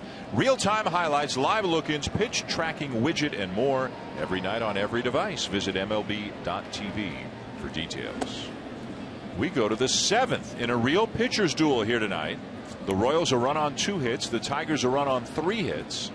The Royals have committed 2 errors, including one by Omar Infante that led to an unearned run. Kansas City's left 1 man on, Detroit 3. And here's Hosmer again in the same alignment that we saw last night. The shift is on, but Romine, who's alone on the left side of the infield, closer to third base, presumably because of the bunt that Hosmer dropped down against the Tigers last weekend. And so, of course, he shoots it right through the hole where the shortstop would have been had he not bunted last weekend. The shift can help you. The shift can hurt you. Yep. Right. That's why I think sometimes it's a little over dramatic. But you get a 2-0 count, and a lot of times your left-handed hitter, you're a young guy like Hosmer is, although with experience, you're thinking I gotta try to hit one out of here. 2-0, give us a lead. But sinker baller, take what he gives you, get on base. Kendrick Miles has had a couple pretty good at bats against Shane Green, so you take your chances now of getting on base to lead off. Well, this is where if you're Shane Green, the next step in your career, the next big move is to get lefties out. And as a sinker baller, I think one of the only ways you can do that effectively, consistently, is creating a pitch that moves inside to a lefty lateral, east-west, with minimal downward movement on it. So like a cutter? Yeah, a cutter, exactly. That's the pitch I always felt like that sinker ballers developed to offset the sinker. One swing and miss at 7-3. You know he's going to hit it. You know he's going to put it in play. This is your double play. But see that we talked about his mechanics earlier. That's why you're seeing big misses from a guy, because he's so down. He's got so much stuff moving sideways instead of, Dan, I used to take a yellow rope and from the corner of the rubber to the corner of the plate and draw that pitching lane, and it was this way. Like I would envision everything down there so I could picture everything happening that way. And when you start to go sideways, you create energy that makes the ball move out of that lane, and that's not a good thing. So you'd have really loved to pitch. Well, didn't Arizona have that cut out there? Yeah. They do that just for you? No, actually, they did it before I was there. But I had my own. I put those yellow ropes down so I could visualize it, even if we didn't have it. John, you can be honest. You're a starting pitcher. You're a diva. They put that stuff up there just for you. The house that Shill built. I had the roof open and closed. Yeah. Because the ballpark played way bigger with the roof closed, and I was a fly ball pitcher. And my assumption was, you want to win games, we got a better chance when I pitch if that's the case. The World Series, it ended up being a bit of an issue, but. Green looking for the ground ball. Fouled back, and it's 2-2 on Morales. Once you realize in the big leagues that everything is about winning, that's when like the Maddoxes of the world start paying attention to detail. Every little thing matters.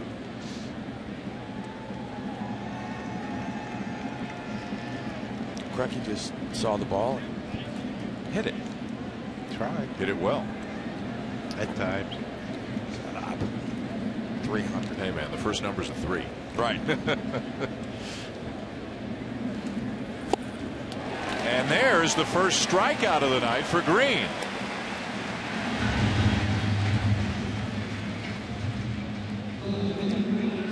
Big time to get your second swing and miss. But now you're back in a situation where, and watch the glove. Not a great pitch from an up-down perspective, but enough movement. Enough movement, too, and you saw Kendrick Morales kind of pulling off that pitch, trying to pull it. You got acres and acres of open land out there and down the left field line and on the ground. I don't know why you're trying to pull it into that shift. Strike taken by Alex Gordon. Gordon had an RBI double back in the second, the only run of the night for the Royals, and he grounded out in the fourth. And there is activity out of the Tigers bullpen right now. That's where Romine's playing, almost behind the base. Now Alex Gordon can shoot the ball through that hole. I don't know why you'd give him that much room.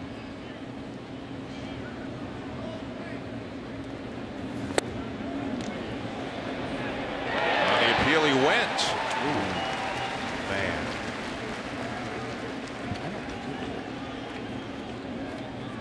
Angel Nesbitt. Pitch well for the Tigers, starting to get bigger and bigger roles. He's up for Detroit. And the Yeah, we were talking about a little bit earlier. Ryan Madsen is up for the Royals.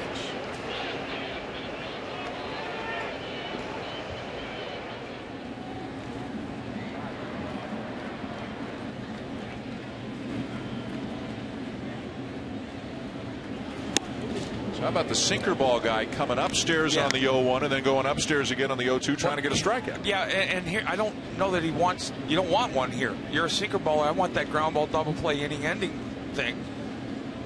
And it's not a pitch. That's the hardest pitch in the game to throw on demand because you have to mechanically do something wrong to do it.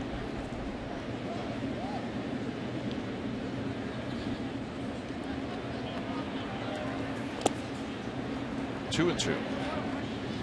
See, that's one of the issues of trying to get a strikeout when you're not a guy that gets swings and misses a lot. It's not who you are.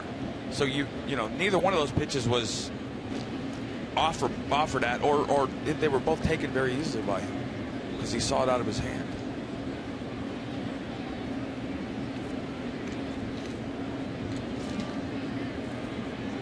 One tie, 7th inning. A runner at first, one out, and Gordon facing Green. Down and in, a full count. And you would expect, I think Hosmer's got pretty good speed, and Green a pitch to contact guy. Runner going here? I would think so, yeah. You got to get Hosmer going, and you got to get, try to open up a hole.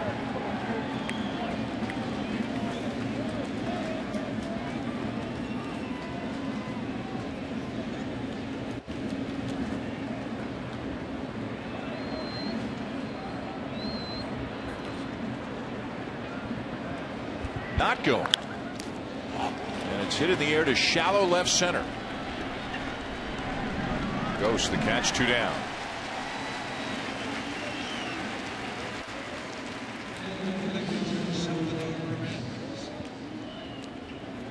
So Shane Green has righted the ship after 3 difficult starts in a row. A much needed performance for the Tigers as they try to take 2 out of 3 in this series from the Royals.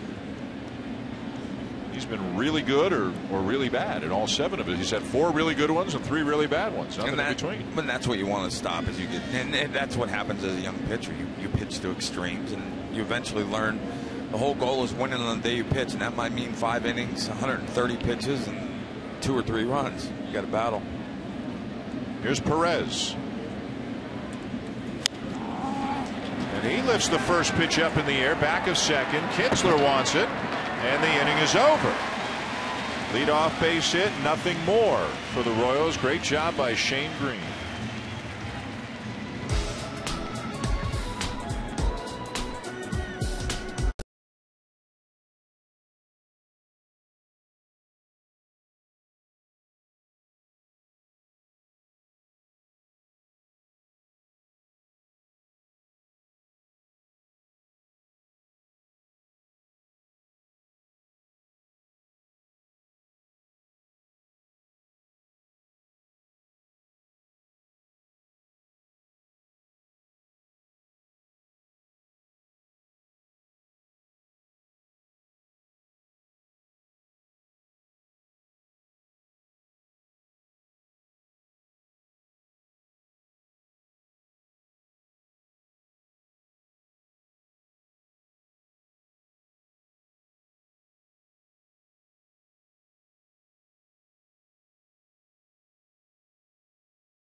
Tigers, time now for our expert analysis brought to you by Benjamin Moore. Well, you heard Crucky and I talk all night about deception in Chris Young's delivery. In addition to being really tall, he gives you the glove. You still don't see the ball as a hitter. This is the key to me. Most guys, that's where the ball is. Most guys, their hands are out here somewhere. He's still behind his head. You still don't see the ball. And then, for me, what happens is, as a hitter, you react to the ball like it's 5 or 10 miles an hour harder than it is. Crucky, those swings tell you all you need to know. All you need to know. Bad swings by great hitters. Outstanding job by Young. Second time he's been asked to make a spot start. Second time it's against the Tigers. And the second time he has done a terrific job. So now here's Ryan Madson. Yoenis Cespedes leads it off for the Tigers and takes a strike.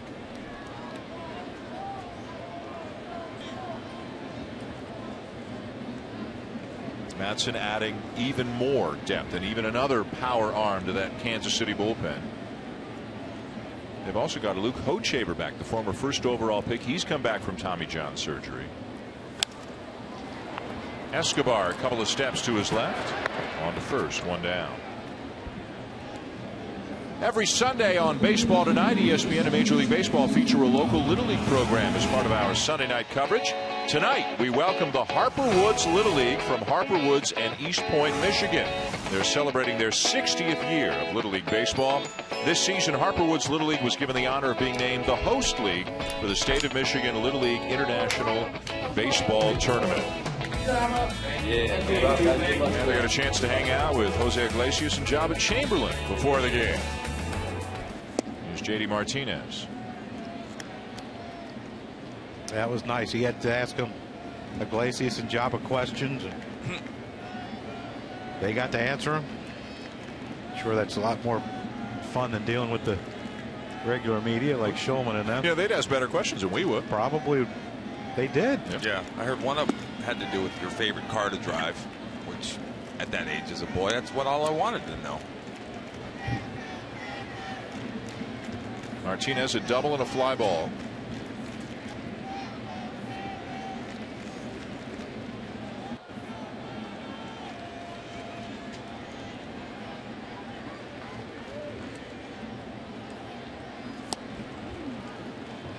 Their cutter or slider, it looked like, and he gets a swing and a miss, 2-1.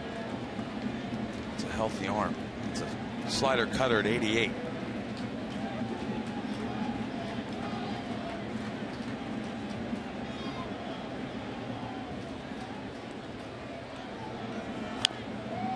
And then a changeup, probably not where he wanted to locate it, but he still got a foul off, and it's 2-2. Yeah, the thing is, it was up, but it was in.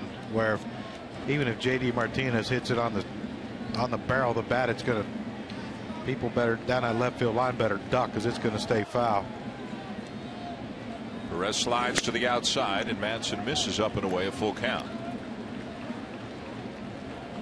This is where you'll know if Ryan Madson's feeling good about himself, not trying to feel his way through the first couple months of the season.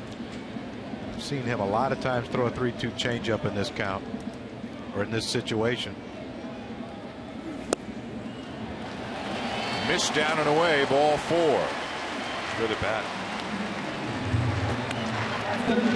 Follow your favorite team and players all season with MLB.com at Bat, the #1 app for live baseball. At Bat is up to the moment, at any moment, with in-game highlights, live look-ins, replay reviews, radio broadcasts, StatCast, and more.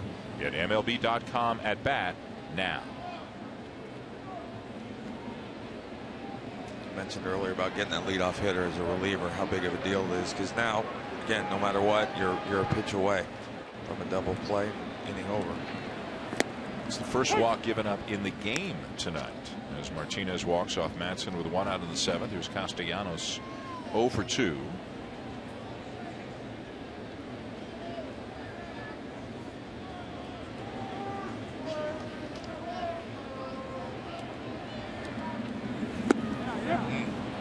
Kansas City bullpen as a group this year, guys, has an ERA of 1.51. Is that any good? As a group. That's okay if you're into not giving up runs. Doesn't make it fun for the offense, so does it? But he sleeps well at night. He sleeps well after the 6th.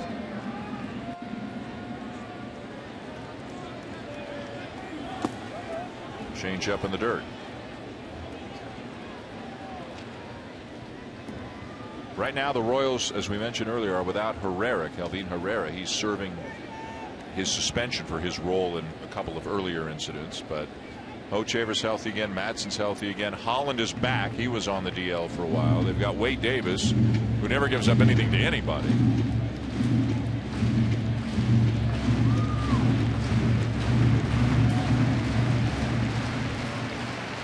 They're trying to mimic the changeup of Ryan Madsen. Yeah.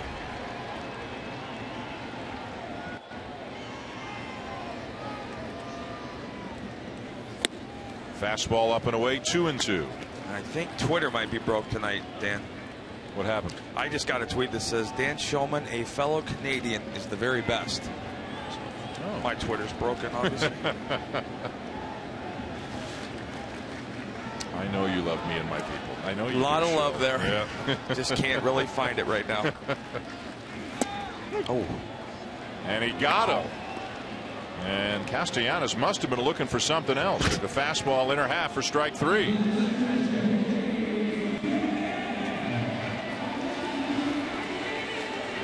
And that's the thing with this bullpen. You bring anyone in out of this pen, they can strike people out. And this pitch is just diving.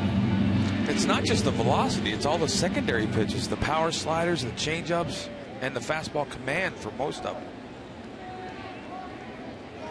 You have 95, a great changeup, and a really good slider.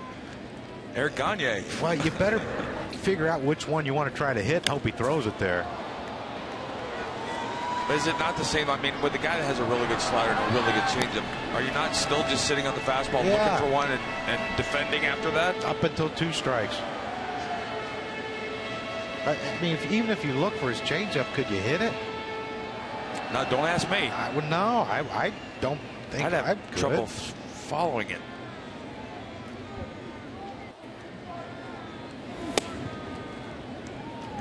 My.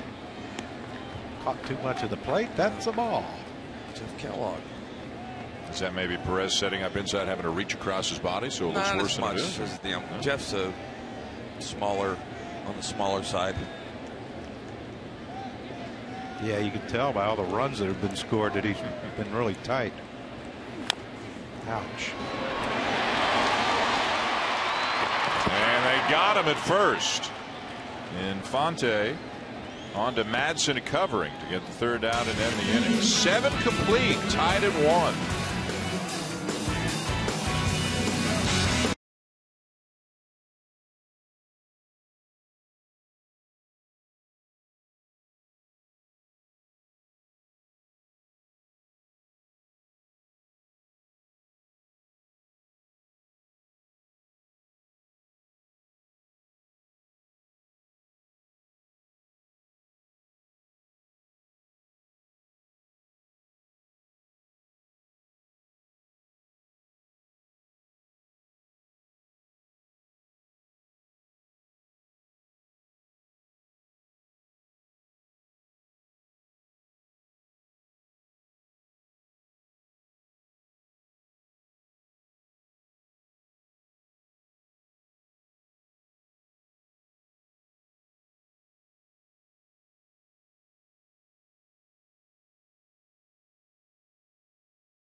On to the 8th inning, tied at 1. Royals and Tigers trying to settle this 3-game series.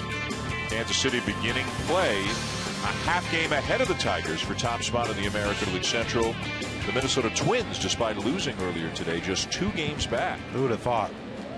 They have been hitting up a storm first, lately. what, 2 weeks of the season, you thought, okay, who are they going to start trading? All of a sudden, Paul Mauer got those boys rolling, doesn't he? Trevor Plouffe had some big hits. Torrey Hunter went nuts the last couple of days. Went 7 for 9 Friday, Saturday with a couple of homers. And I think everybody's focused on the Astros. Just let them sneak up on the Twins. Sneak up. Speaking of other stuff around baseball, Felix Hernandez picked up his 6th win. He's amazing. Seattle swept Oakland. Mariners maybe starting to play a little bit better. Felix is 6-0 with a 1.85 ERA right now. He just turned what, 19? He's like a poor. He's 26, 27. Yeah, tops. But you got to be fond of this. He actually doesn't throw as hard as he used to. I mean, he's winning just as much at 92, 93 as he did at 95, 96. Well, he had a feel for pitching when he was really young. You could see that, and plus secondary stuff. Yeah, he didn't depend on just the fastball to get people out. I mean, he has slider, changeup, and just.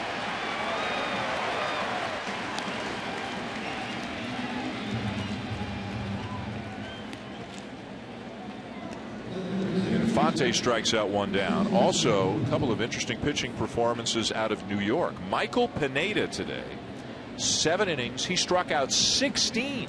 Didn't walk a batter. And a Yankee win over the Orioles. And Bartolo Colon picked up his 6th win today on the season. Bartolo Colon has thrown 46 1/3 innings. He has a strikeout to walk ratio of 40-1. Because he has struck out 40 and he has walked 1 on the season. He's unbelievable. With 95% fastballs. Yeah. You know, you see kids now, it's all about how hard they throw. They learn how to command it and take something off. You can win with 85 as opposed to trying to hump up and throw 90 and throwing it straight.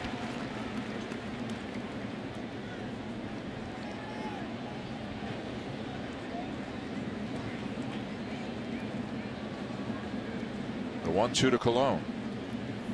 Dan, you know anyone that's ever struck out 16, didn't walk any in a game? This guy right here? Did he?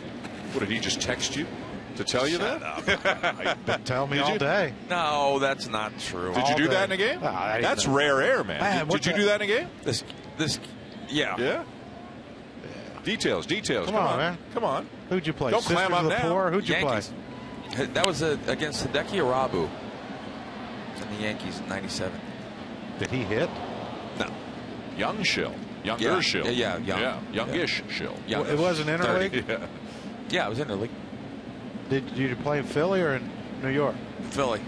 So he did hit. Yeah. I don't remember. He's getting a break. Hey, Pineda didn't have to pitch a pitcher. Well, it's a lot better performance than you had. A lot better. Wow. Plus mine was like 44 years ago. Malone strikes out. In other news, Bryce Harper did not hit a home run today. Slumping. After hitting 3 Wednesday. They want to bench him. And the Nationals had an off day Thursday. He hit 2 more Friday. And then he followed that up with a walk-off home run on Saturday. Today, all he did was go 2 for 4 with a single, a double, and an RBI. By the way, the Nats are hot. The Nats are starting to play well. Yeah, they got a lot of talent, and they're starting to figure it out. Watch out, NL East. Yep. And Bryce Harper is putting up monster numbers. Here's a ball off the bat of Dyson to right center field. Yeah, at least. That might be 4. He might send him. He might send him. Oh, wow. An easy stand-up triple for one of the fastest men in baseball, Gerard Dyson. It didn't work out last October, but they're talking about it. He could have. He might have. I tell you what, that was in the deepest part of this ballpark in that corner. And Gosat, he played the left side. He knew. You could tell by the way he ran. He knew as soon as that ball. Yeah, a lot of guys go out in the box. They're thinking 2. Some think 3. He's thinking 4. Hey, that's a beautiful thing to watch someone that fast and run the bases correctly. I remember watching Deion Sanders. Oh. That was one of the most beautiful things I've ever seen, watching him go first to third. And the outfield, the way he moved. The only time his feet touched the ground was to hit the base. Yeah, he took like 3 steps to second. Brad Ausmus will stay with Green. With a go-ahead run at third base, 2 down at the top of the 8th, and the batter is Alcides Escobar. He used to run like that too, Devon White. Long strides. Long yeah. strides. Yeah. Escobar's 0 for 3 on the night. Relievers ready if needed. Ausmus stays with Green, who's been outstanding tonight. This is where Escobar has to really dial it in. Had a couple of bats get away from him where he chased some pitches.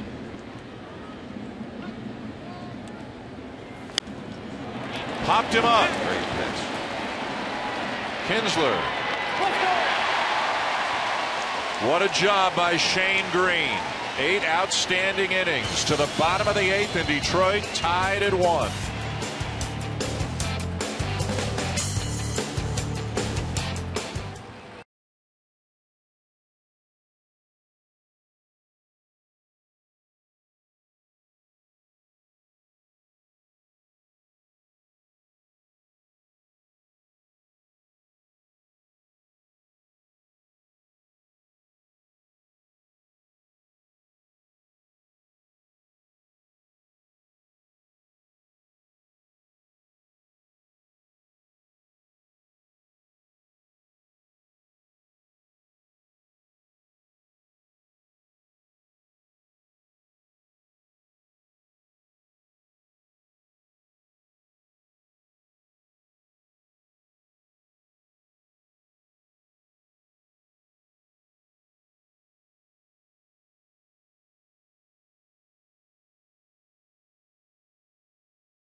Bell is brought to you by Scion. For the driven, Scion, what moves you? And Wells Fargo. On your phone, online, on the go, Wells Fargo makes it easy to get banking done. Handshakes and hugs all the way around for Shane Green, and with good reason. Both he and Chris Young were outstanding tonight. 8 innings, 1 run allowed by Green. The Royals had their chance. Now the Tigers are hoping it's rally time here in the bottom of the 8th. Tied at 1. New pitcher, though, is one of the toughest relievers in all of baseball. Wade Davis, who this year 13 appearances, 13 innings, 5 hits, 0 runs, 2 walks, and 13 strikeouts. After last year, in 71 appearances, he had an ERA of 1 and allowed 38 hits in 72 innings. Yeah, I think he gave up an earned run last June. This is where the Royals separate themselves.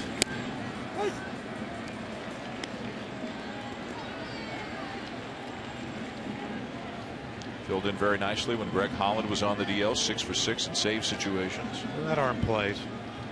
Yeah. Along with 5 or 6 others down there. Now see. Well, but this is also, for me, this is the reason why you don't draft relievers out of high school or college. Draft starters. This guy was a starter in Tampa, big prospect.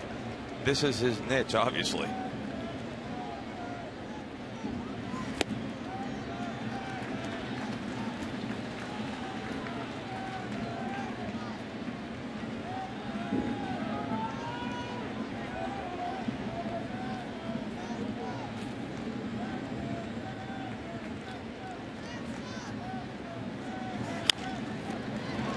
Bouncer to third. In time, one down. Time now for our high strength performance, brought to you by Chevy Silverado. Well, this kid was special tonight. He made his pitches early. He got it. If you're a young pitcher, watch where the balls are on the strike zone, the K zone. They're on the perimeter or they're out, and you're getting strikes on balls out of the strike zone. But the movement that he had, lefties were a problem, but they weren't a problem for him tonight. I love the fact that he pitched in the 8th inning. You can't teach that. You have to be on the mound to get that experience and get big outs and make big pitches in the 8th and 9th inning. He did that tonight. Here comes the rain. Performance.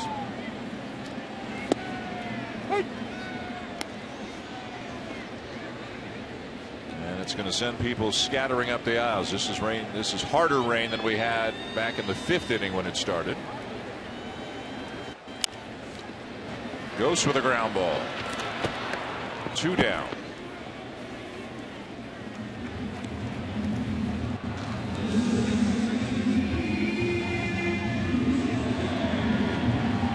Davis wants a new baseball with Kinsler coming up. Cabrera advancing out into the on-deck circle.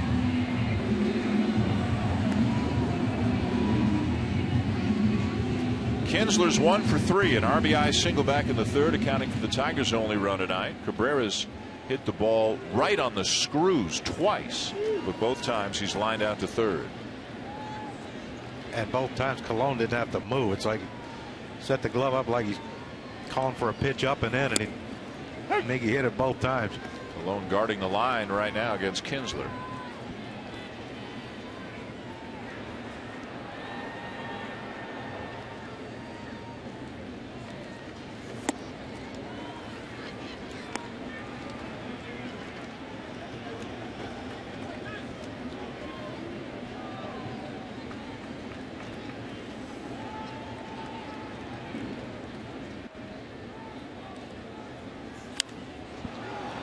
Way up in the air to shallow right center. Rain falling. Dyson coming in, battles the raindrops, makes the catch, and the Tigers go in order. End of 8 in Detroit. Tied at 1 between the Royals and the Tigers, with Hosmer coming up second for KC.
Powered by Cars.com.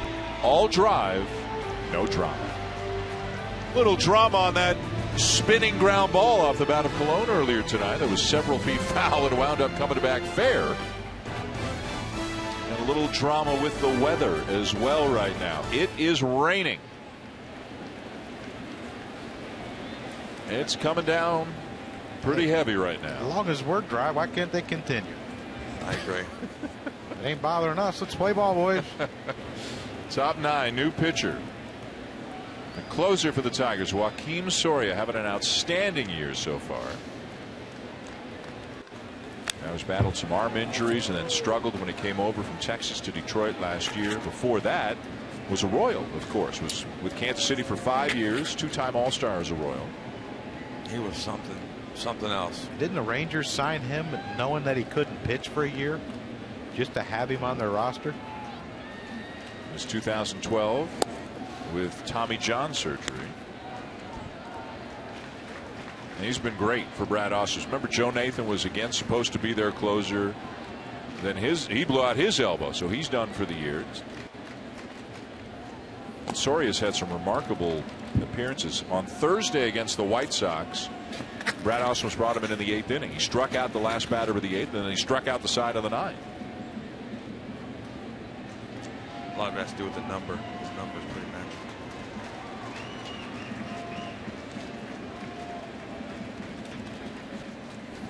Would that be 38, Mr. Schilling? I wasn't sure. I just heard people talking about it. But again, shot in the dark. It's a feel-good number. Yeah. Hey, what? You're feeling good about yourself tonight. Well, he said he's on a good roll right now. I'm not on the field. Hochhaver and Holland both up in the Kansas City bullpen. Hochhaver, if the Royals don't score, Holland, if they do, and they can hand a save situation out to the closer.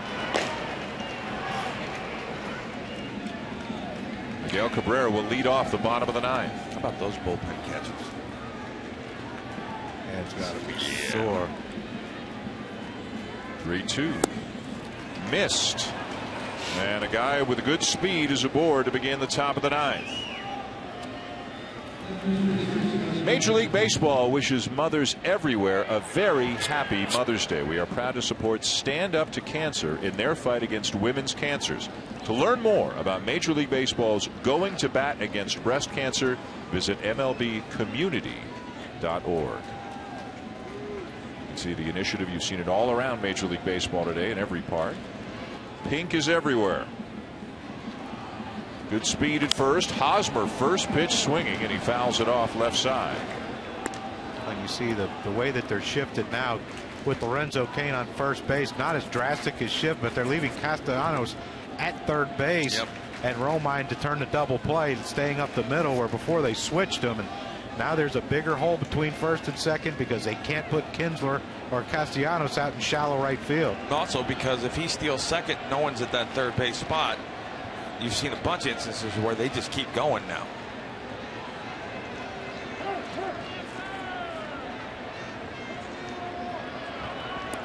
You know, things are going pretty smoothly for the pitchers. I think it's the first time a catcher's gone to the mound in the whole game. We like that. Well, that was we were talking about that before the game with Perez. You know, it's knowing your pitchers. It's not like he hasn't caught 3 veterans already tonight. Chris Young, Ryan Madsen, and Wade Davis. Not like he has to walk them through a lineup or anything. Inside, a ball and a strike. That's where you got to be careful if you're sore. You got, without the shift on, you don't want to make a mistake in and get a first to third situation, but you got to watch where Anthony Gose is playing. Seems playing shading him to pull, and Hosmer, we know, has power the other way. He hits one in that gap in left center. It's an easy score for Lorenzo Cain.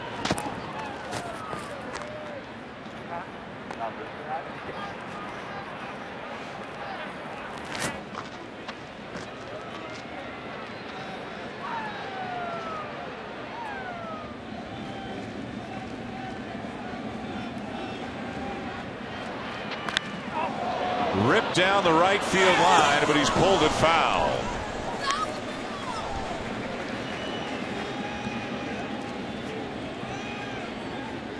Rain has pretty much let up compared to what it was a few minutes ago.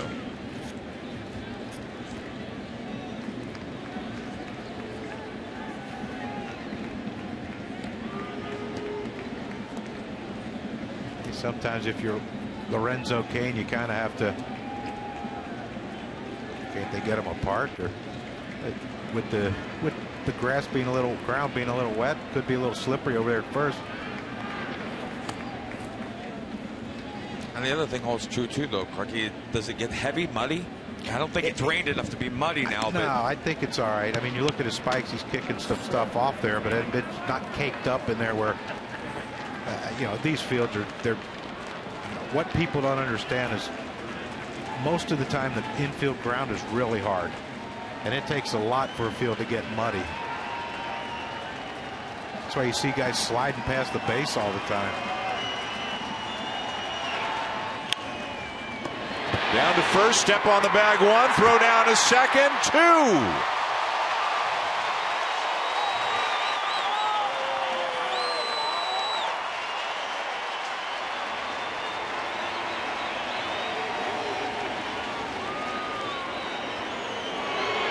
They call that a foul ball. Home plate umpire Jeff Kellogg called that a foul ball. So wipe it all out. Let's take another look. Well, according to the rules, the home plate umpire calls the ball before it gets to the base. Once it's past the base, then it's the first base umpire, and he caught it before the base, and it did look like it was foul.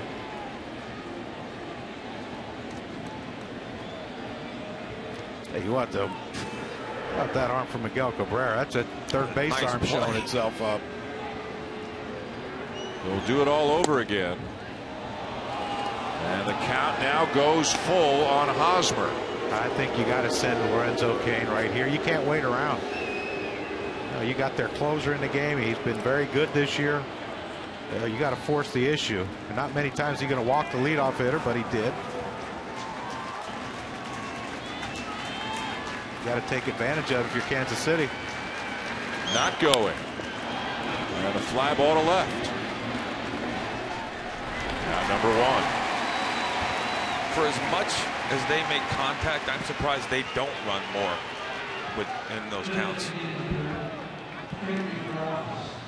Now Kendrys Morales, 1 for 3, doubled and scored his first time up tonight.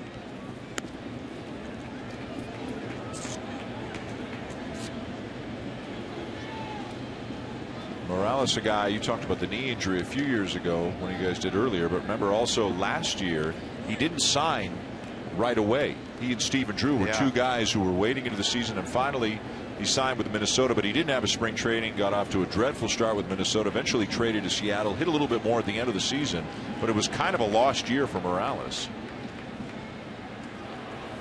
But Ned Yost telling us before the game that the Royals staff, Dayton Moore and so on, that I mean they just almost threw out last year. They said, look, the guy's got a track record, he can hit, and they brought him in expecting him to hit. He's replaced Billy Butler, and he's done a really nice job. You can see the differences in his numbers from last year to this season. Didn't it all start with that celebration at home when he broke his ankle? Yeah. Walk-off grand slam. Basically missed almost 2 years.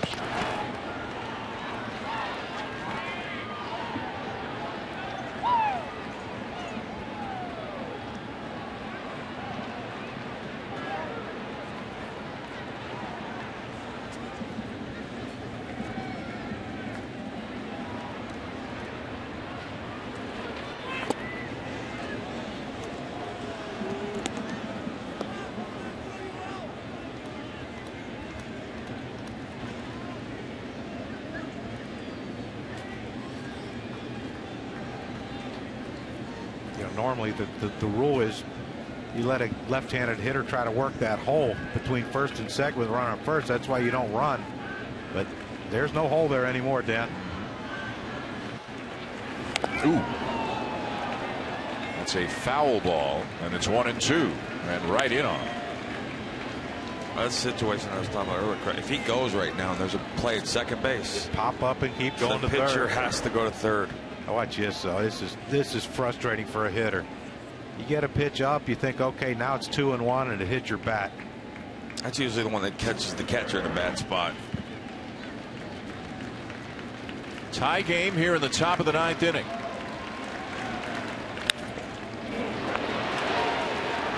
There's 1 and 2. That'll be a 5-6-3 double play thanks to the shift. And we're going to the bottom of the 9th, and Detroit tied at 1 with the heart of the order coming up for the Tigers.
Send in a picture of how you support your team in your tweets to make it onto the telecast. And just as the bottom of the ninth was going to begin, the skies opened up and we are heading into a rain delay here in Detroit. Miguel Cabrera was at the plate ready to hit. Luke Hochevar had come into the game ready to pitch for Kansas City, and then it started dumping here in Detroit. So we've got a rain delay after 8.5.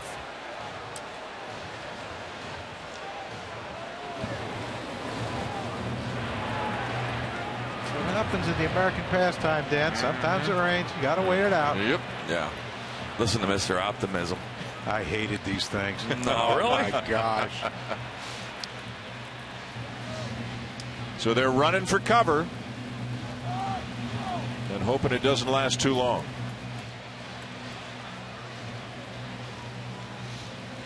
Players trying to take whatever shelter they can find in the dugouts.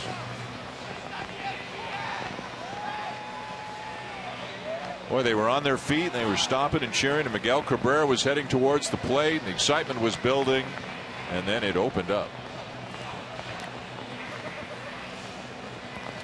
Let's go back to the top half of the ninth inning.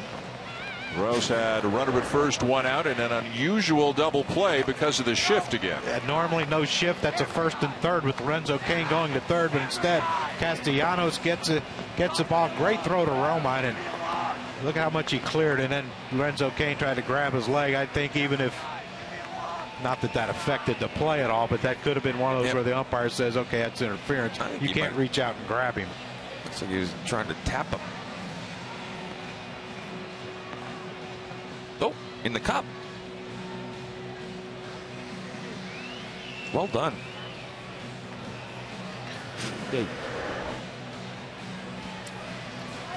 So the tarp is on the field, and we enter a rain delay here after 8.5 innings at Comerica Park in Detroit. Hope to get this one back underway fairly quickly with the Tigers coming up trying to win it in the bottom of the ninth. But for now, back to the studio. Let's see what else is happening in the world of sports. Here's Kevin Connors.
time zone. It's about 13 minutes past midnight. We are into Monday here with the Royals and Tigers after a rain delay, getting ready to resume the game in the bottom of the ninth, tied at 1. It is time now for our high strength performance,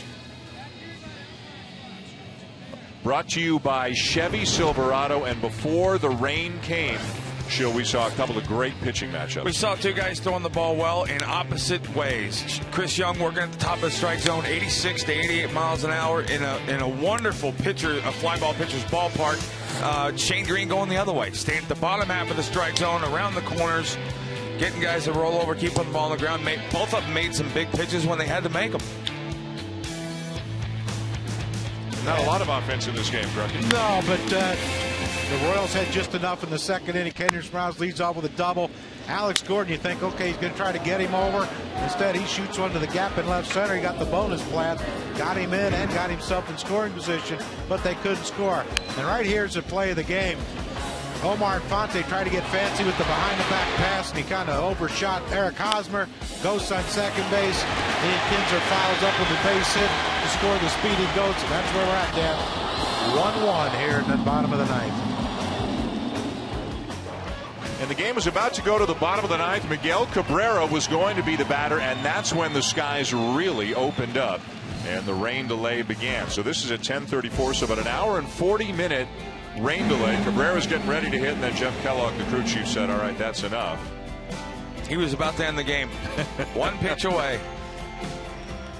Well, one of the interesting things that happened here is Luke Hochevar had been announced into the game as the pitcher for the Royals. Never threw a pitch, and with a delay of an hour and 40 minutes, he doesn't come back, so they burned him without him even throwing a pitch, as Jason Frazier is now on the mound for Kansas City.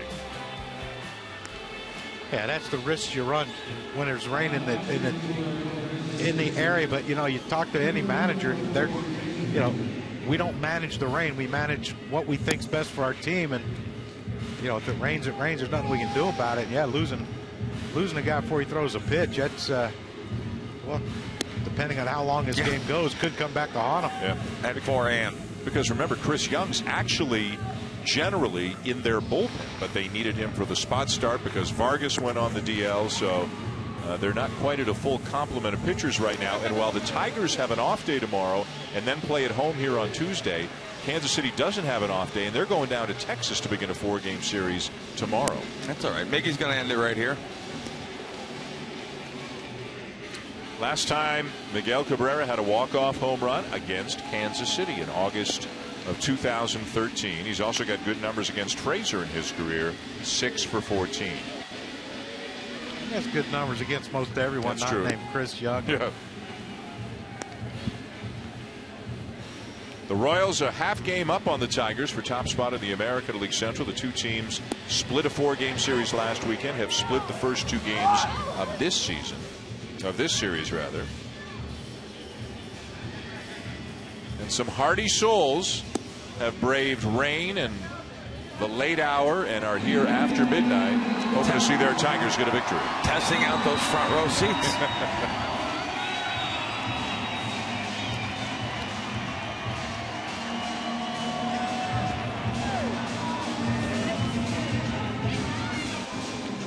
And the conversation resumes between Cabrera and Perez. It's been going on all night long. He might just be telling them what's coming, just because that messes up good hitters. All right, here we go. Take 2 in the bottom of the ninth.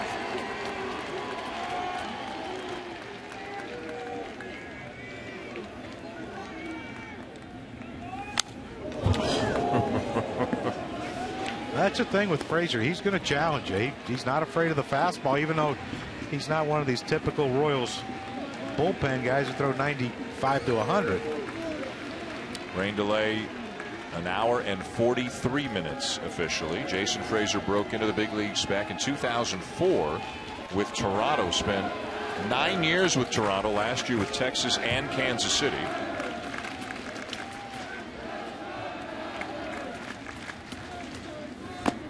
Down low, a ball and a strike. I thought you were going to say he broke in when the rain delay started. How many people would you say are here? 1,000 or less? This is probably maybe 1,000. Around 1,000. This reminds you of Atlanta, Fulton County back in the mid-'80s when in the middle of summer on a good day. The Braves and the Padres weren't any good. You can hear them all too.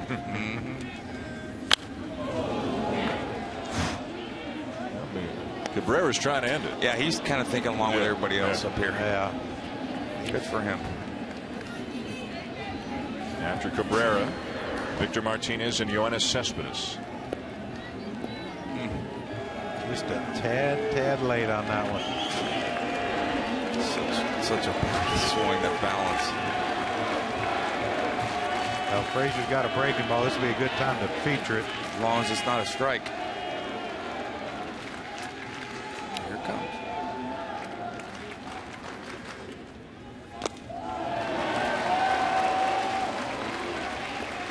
That's what you've been talking about the whole game, is that the way he took that pitch. As soon as it left Frazier's hand, he knew it was a ball.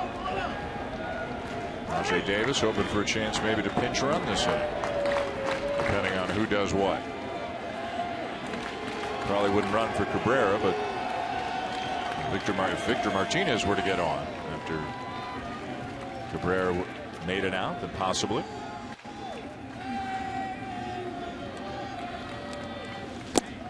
Laid off the breaking ball, full count. They're still talking. This has been going on for about 5 hours. Those are some of the best conversations you can never hear. I think he was just basically saying, don't throw me a strike right here.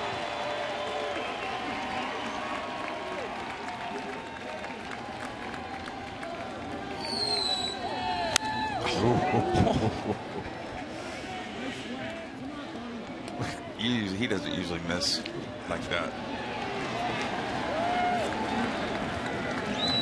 I'm not sure I've ever seen a hitter and a catcher have this extended a conversation. I'm not gonna lie, if I'm on the mound, I'm not exactly happy about it. Yeah.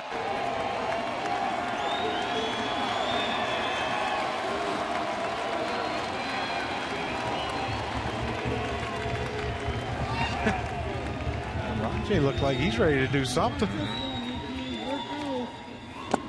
Ball 4.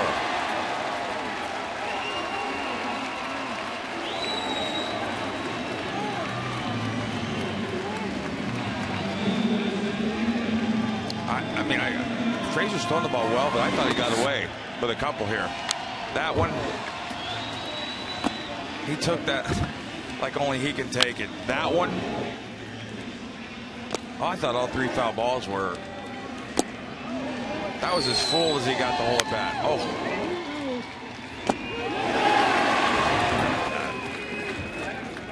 And a few more words before, because Cabrera has been lifted for Rajai Davis, so Brad Ausmus won't wait at all, and he's got one of the most aggressive base stealers in all the baseball in for Cabrera, who left with some final thoughts for Salvador Perez and vice versa. Probably said see you in August. Yep. No, I think he might have said, at the plate, I'm going to steal if I get on her, and knowing full well he wasn't going to run.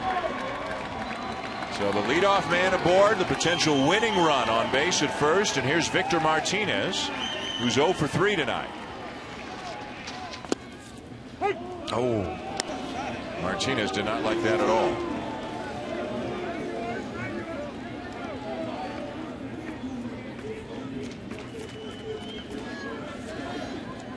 They just moved Colon over there to take the place of. I'm going to guess if he does steal, you're going to see him run to third. The defender. Colon's normally a middle infielder, so he might be covered on this play. And that way Escobar can drift towards third in case Rajai Davis decides to pop up. Well, he knows this situation, right? I mean, he knows where these defenders are, so he's going to pop up and look. Or Victor's going to hit a 2-run home.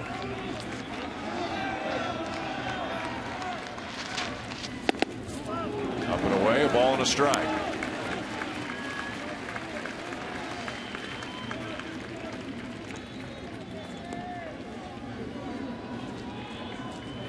Well, this would be the perfect time to just push a bunt. Yep. Yeah. Got first and second. Cespedes, J.D. Martinez coming up to follow.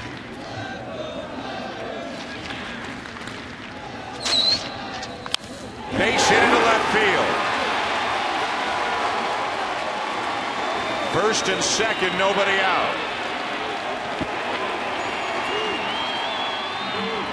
We talked about it all night about, you know, Victor Martinez and trying to pitch him in because of that left knee injury. Here's a pitch at Frazier. Looked like they wanted it in, but I mean, this is the one you can hit because you really don't need your back leg a lot to hit that one. You see how his leg just kind of just drifted through right there, and he just slapped it to left field. That's how good he is. That was on purpose. I mean, yes, that's just such talent. But if more guys that got the shift did that, it changes the way you get pitched and defended. Chat between Frazier and Perez. Yoenis Cespedes will be the batter. Here's the issue now. You play your corners in thinking maybe a bunt. Cespedes is so strong. You play in too close with Colon. And here you see the numbers with runners in scoring position too. So this is where managers earn their money. Okay, do we play in for the bunt, or do we risk the fact that Colon's not our everyday third baseman and take a shot and risk his life by playing him in? Scary right there. I can't.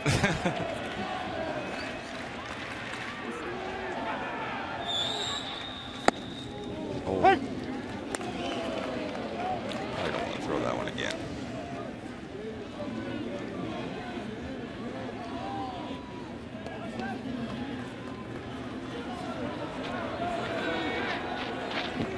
Davis dancing around out at second base. Martinez the runner at first. Nobody out here in the bottom of the ninth.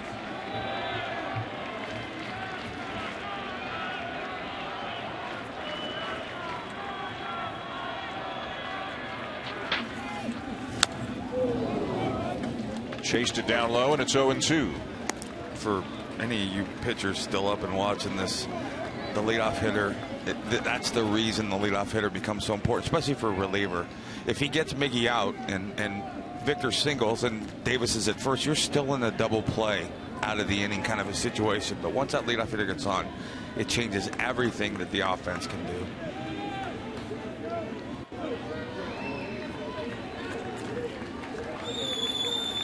Looking the rally cap here in the bottom of the ninth inning. Young fan hoping the Tigers can bring it home here.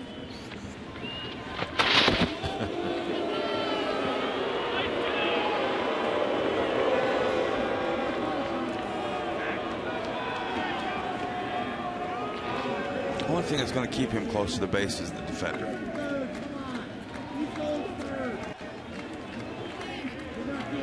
Oh-2.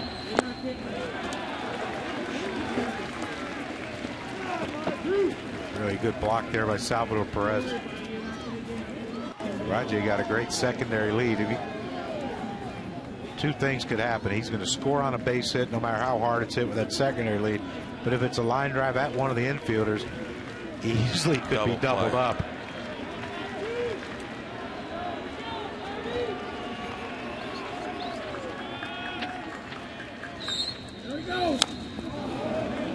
I think it's one of those things for young base runners too.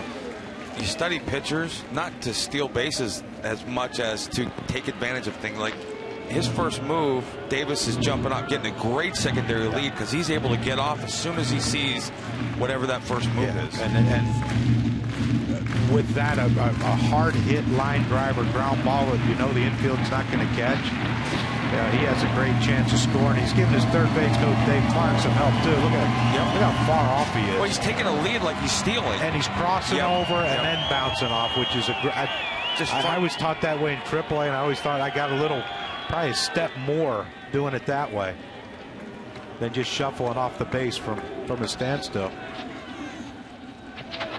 And again, he's not going to be closer because you're faking that move. The only thing that's going to keep him close is a defender, and even that isn't really working because he's feeding off this. He knows Jason's move to home from the stretch.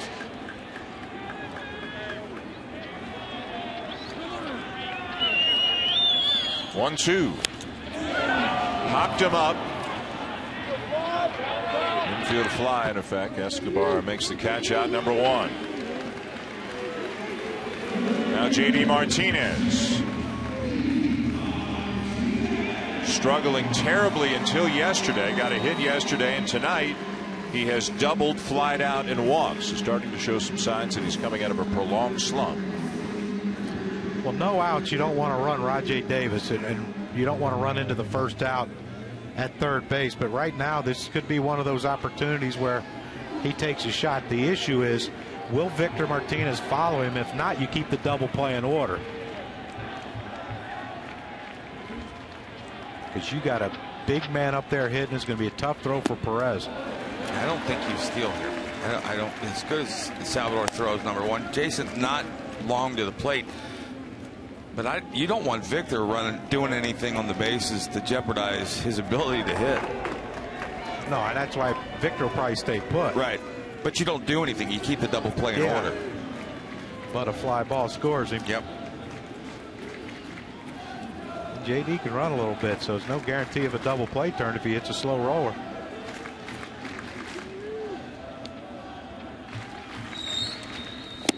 Outside, ball 2. And the other issue for relievers is he's not varying his time. He's not looking back once or twice to hold him. He's kind of going the same way every time. Would it be hard to spin and throw to second with how close he puts his feet in the stretch? I mean, they're close. The problem with his feet that close is to be quick to home, he can't be consistent mechanically because he has to rush his arm so quick up to get it to throw.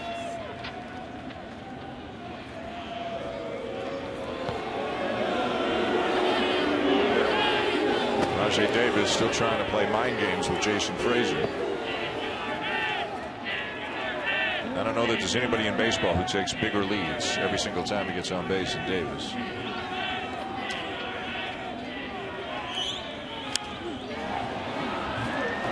Shallow center field. On comes Cain for the second out.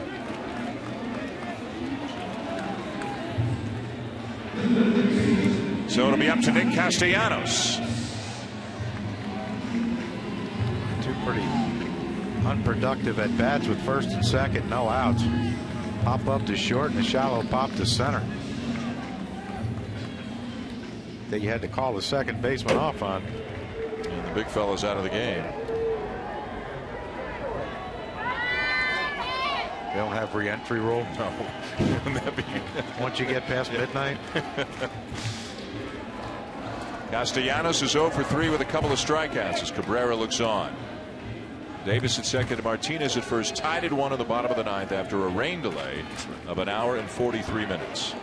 Castellano gets out in front of one. He's got to use his top hand really well. Be able to fire one down that third baseline past Colon. Infante trying to keep Davis close, and the pitch a swing and a miss. 0-1. Not.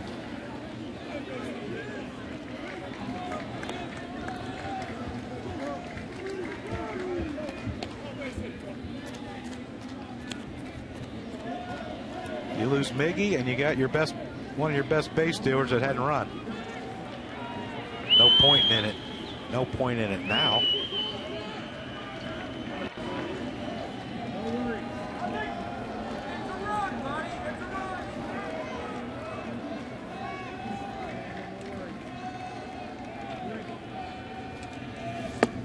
In the dirt, a ball and a strike.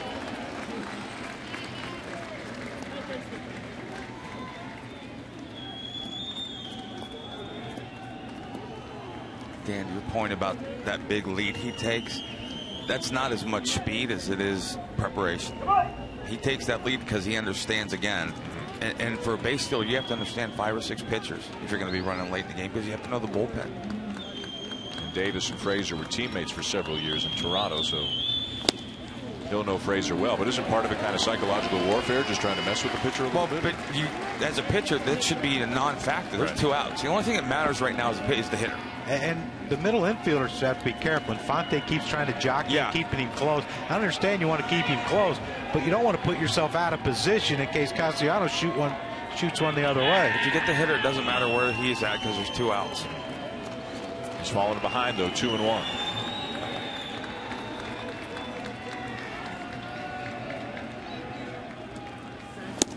Ball 3.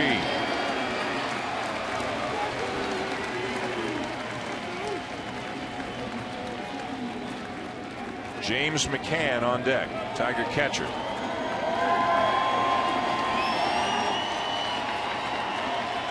this is where you're Castellanos. You know the pitcher.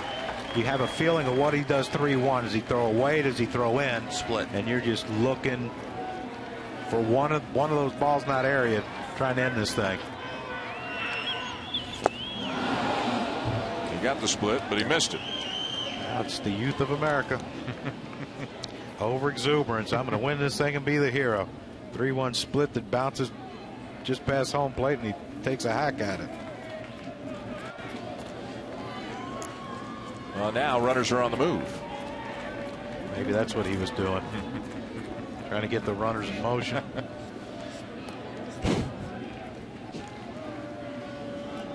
And this is where, if you're Colon, now, you know, he's a middle infielder playing third because of Moustakas on the bereavement list. But the last thing you want him to do if Rajay takes off is him to take a break toward third. Ball 4, and they're loaded.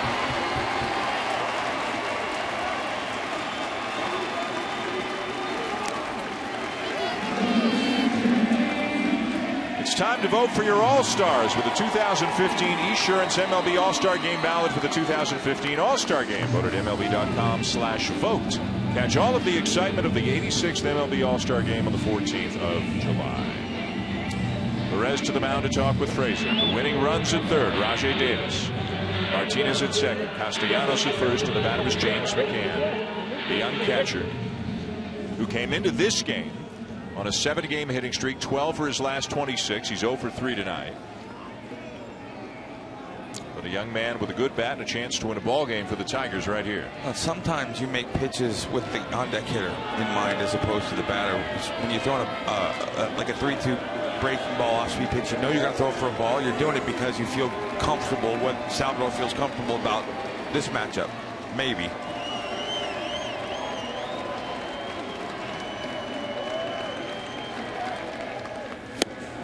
Swing and a miss, 0-1. It's the hardest thing for a young hitter to tell himself. Bases loaded, and wouldn't it be nice to hit a walk-off grand slam? Broken bat single to right will work just fine if you're a Tigers fan.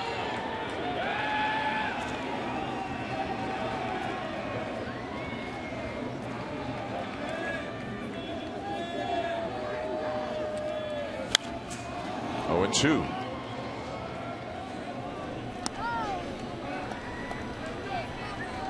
As a veteran pitcher, you're counting on that youthful exuberance. Yeah, and all kind of things going on with the defense. You have to understand, you know, bases loaded, you have a force at third, so if there's a ball hitting the hole between short and third and Escobar gets it, Colon better be there because of this, the fact that Victor Martinez can't run. You set yourself up now. You can throw him 4 balls and expect to get a swing and miss at 1. And 1. Good block by Perez. One of those things that it's almost hard to explain to people how important that right there is. You can throw a split if you know it's going to be in the dirt, and your catcher's fine with it. That changes confidence for a pitcher. That's a tough block. They're all tough, but that one, that's short hop. Look at how he angled his body though, so it hit and bounced straight out in front of him. Like it took a funny hop too and hit him in the arm. Well, you know what? He's one of those guys. The more I haven't seen a ton of him, but the more I watch him catch, the more you like he does all the little things. Frazier sets. And the 1-2 high fastball, pop foul out of play.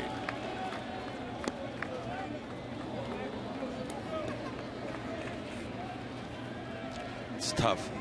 He's throwing 91, 92, and he can't try and overthrow, which is exactly what he just did right there.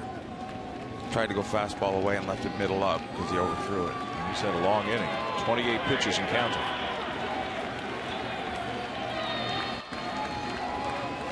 Go back to the bottom half of the strike zone.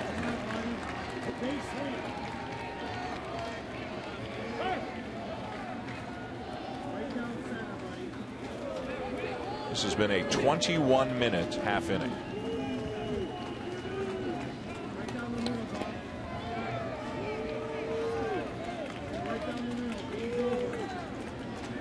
It's what we needed. Who's we?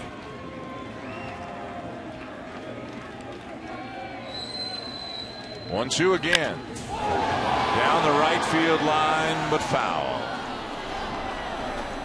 Crucky was blowing that one. Trying to get it fair. There are like two people sitting up there with that ball hit, and it almost hit one of them. Like the whole section, there's two people. It almost hit one of them. How bad would your luck be for that?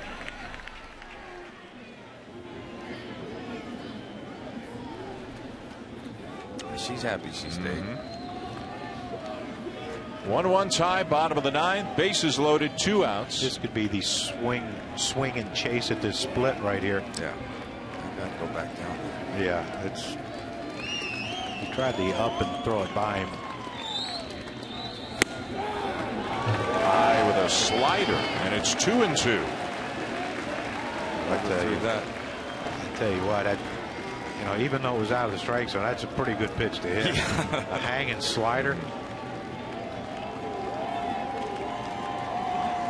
Maybe he was looking for the split in the dirt too. As a hitter right here, you're just looking to protect, right? Yeah, shoot the ball. Just trying to hit it hard somewhere. Another slider, fly ball to center field, but that will be the inning. The Tigers threaten, but leave the bases loaded, and we'll go to the 10th when we come back.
Lifted for a pinch runner. Tigers couldn't win it, so on to the 10th. Cabrera out of the game. Hernan Perez is in at first base for the Tigers, and the new pitcher, a 24-year-old rookie, Angel Nesbitt from Venezuela.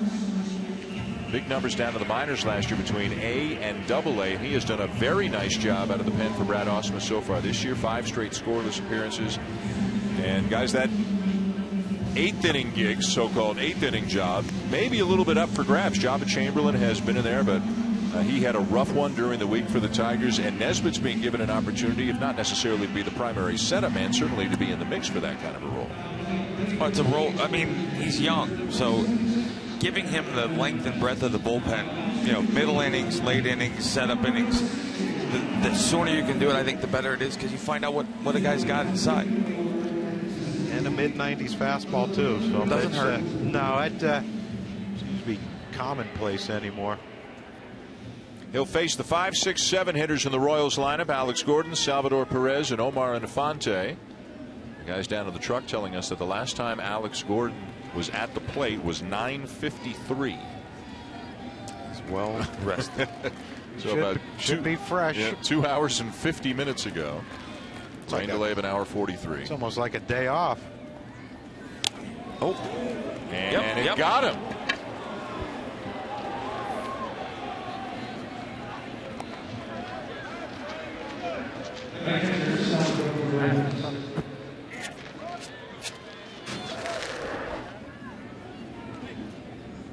That's almost a byproduct of the whole night. In fact, they haven't got a ball in on him good all night, so he wants to start the at-bat off with one. And nicked his butt. Yep.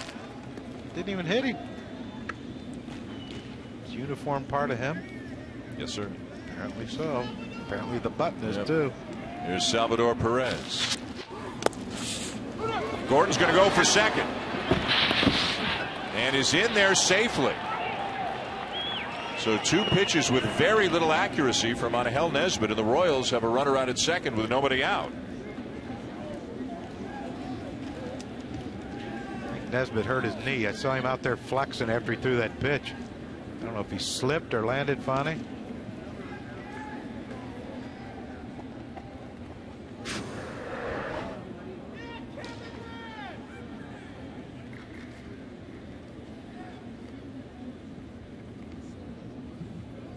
oh yeah, something gave out. Something did. But here's what you see too. This is what makes Alex Gordon such a good player. This ball didn't get far away from McCann, but look at him. All his momentum was still going toward first, even though if McCann comes up with it clean, he probably still couldn't get up and throw first to get him. As soon as he saw the ball hit the dirt, he was off and running. Meanwhile, Nesbitt tests out the knee. But we don't want anything to happen to him because they bring in another pitcher. He gets to warm up forever. He's a young kid too. He went down like something. Yeah, it looked like his knee gave out. Good thing it didn't. I mean, Salvador Perez, if you can bunt, do you bunt right here down to third and see if he can move? Castellanos right now backing up behind the bag at third. The lead at second for Gordon. In at first a little bit for the Tigers is Perez. Ground ball to the right side. It will act as a bunt as Gordon comes to third. ABC baseball. Get him on, get him over, get him in. Beautiful at bat by Salvador Perez. So the Tigers will have to bring the infield in with a runner at third, one out, and Omar Infante coming to the plate.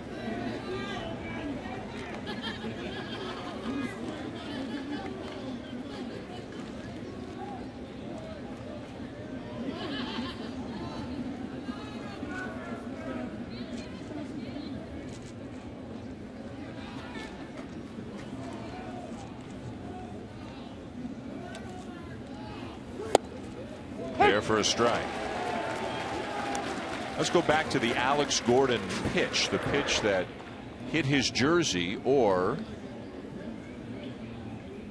did it? Was it just him jackknifing out of the way that made his jersey buckle like that and make it appear that he was hit by the pitch? Is that reviewable? I would say it did hit him. That is reviewable. Being hit by a pitch is reviewable. I don't know if there's enough evidence there to change it. Yeah.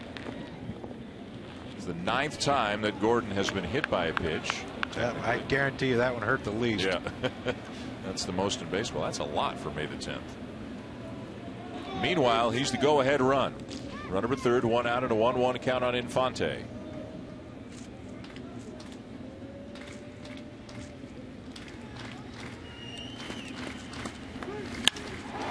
Fly ball to center field, plenty deep enough. And the Royals will take the lead here in the top of the 10th.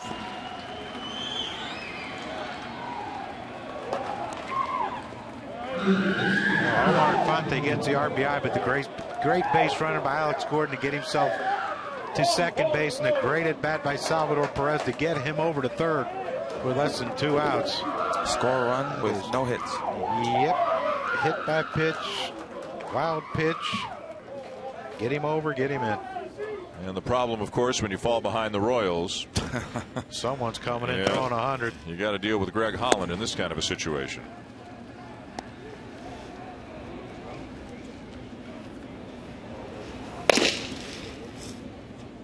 That sounded hard, didn't it?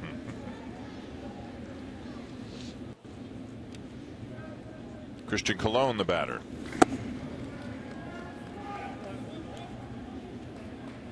How many times you see it, though? A team leaves the bases loaded. Inevitably, the next inning, the other team scores a run. It's just like the substitute a guy in the first ball hit defensively. I'll tell you, Infante's got to feel pretty good, though, because it was hours ago, but that error in the third inning. Was that this game? That was this game. Wow. First game of this doubleheader? Or the... That accounted for the only Tigers run tonight.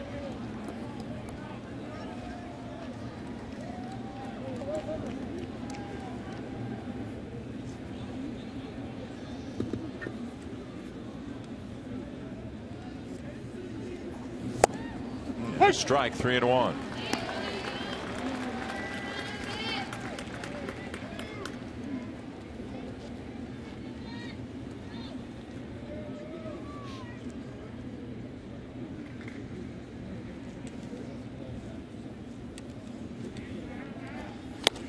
Ball 4. Nesbitt struggling with his command. So the inning continues, and Gerard Dyson will come up for the Royals.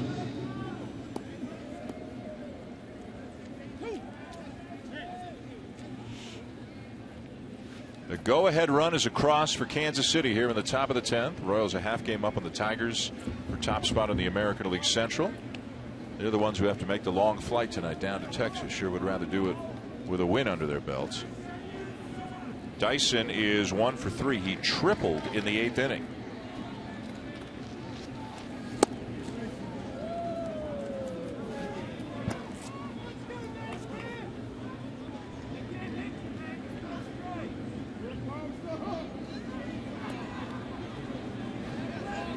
Jeff Jones, the pitching coach, is coming out to talk to Nesbitt. There is activity in the Tigers' pen.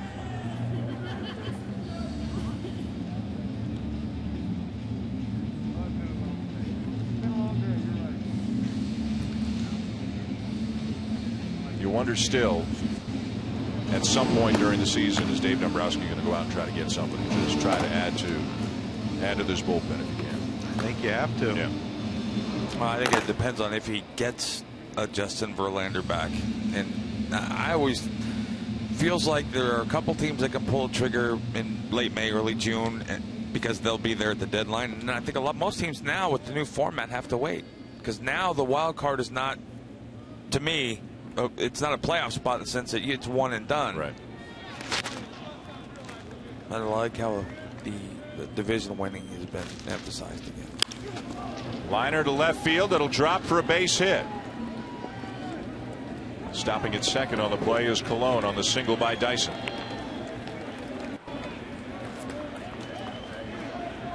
Back to the top of the order now for Escobar.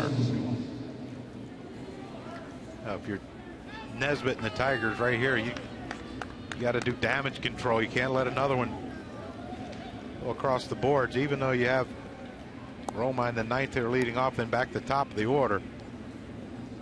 You got to remember that guy in the 3 hole's not there anymore. Miguel Cabrera got lifted for a pinch runner.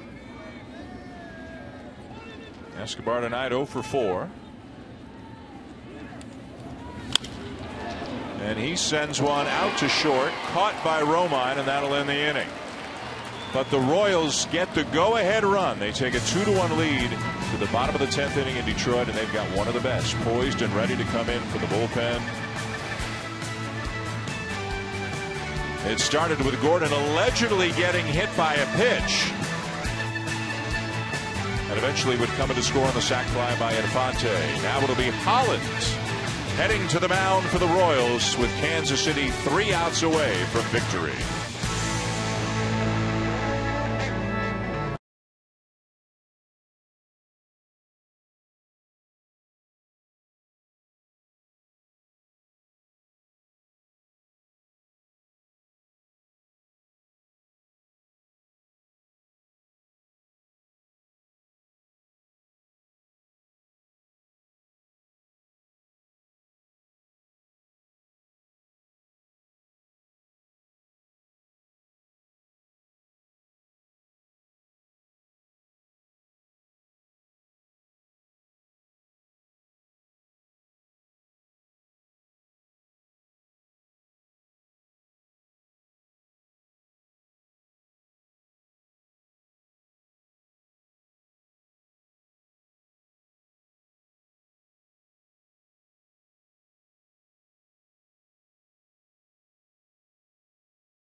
Braves 2-1.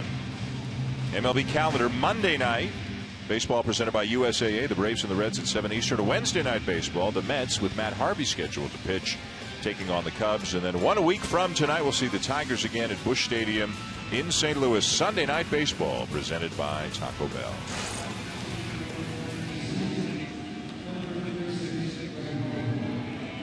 Dan Shulman, John Kruk, Kurt Schilling, Buster Olney. To the bottom of the 10th, Greg Holland, one of the best. Back after a stint on the DL, and he's come off the DL looking as good as he always looks.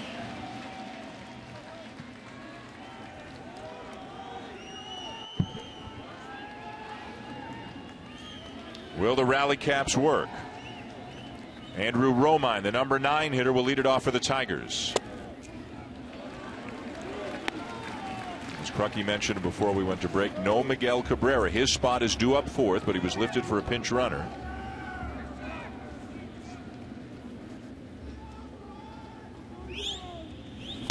So it's Romine, Ghost, Kinsler, and then if anybody reaches, Hernan Perez. Curious, Crucky, when he comes out of the glove at the top of that, can you see that as a hitter? You probably can, but it would be hard because it's so quick. But there, yeah, but watch where he steps though. And a bouncing ball into right field, a base hit for Romine.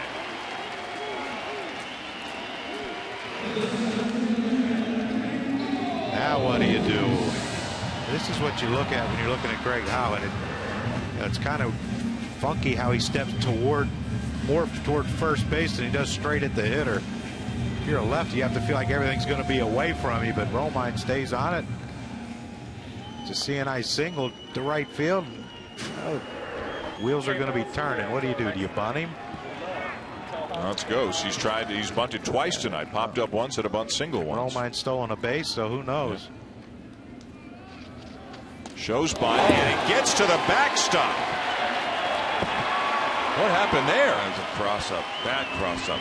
That's the kind of cross-up that gets somebody hurt.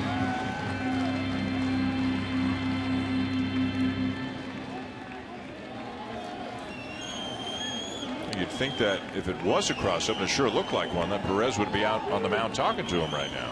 Unless they looked at it, they both knew it when it happened.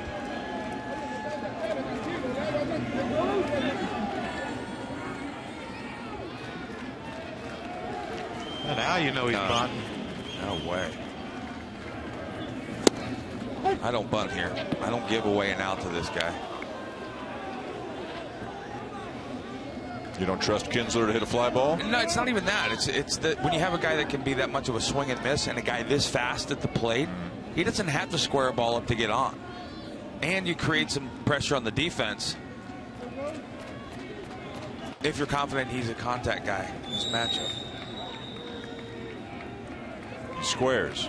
Woo. Up and in. 2 balls and a strike on to Ghost. I found that to be a really hard pitch to hit. And bunt. And, you know, he's getting booed, but that ball cut in on him a little bit. It did run hard. Look at this. This is why I hated bunting. I don't know how you guys did it, man. Squaring around, you're exposed to the pitcher. But we did it because the other option was uglier. Good point.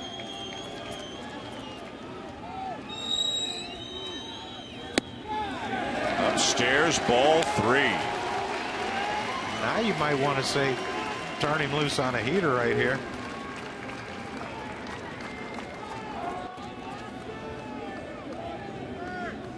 Got Hosmer down to Dave Clark. The issue you have is Hosmer's a really good thrower, and if you hit a hard ball to him, Romine has to be really careful because Hosmer can throw you out at third. But with that being said, he's playing in. Anything hard hit could get past him. It was close, wasn't it? Wow. Yeah. Looked like he lifted his foot straight up and stomped it down on the mound.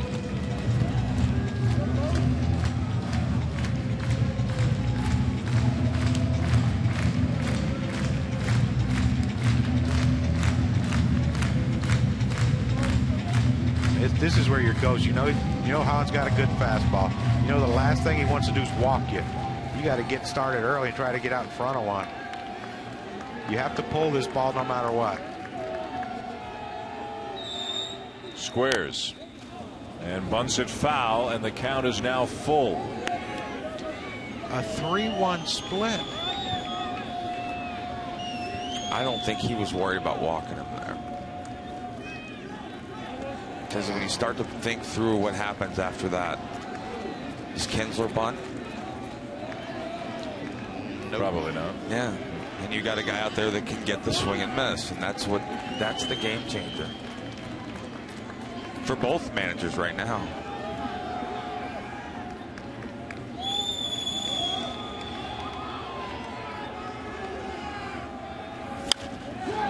Fouled off left side.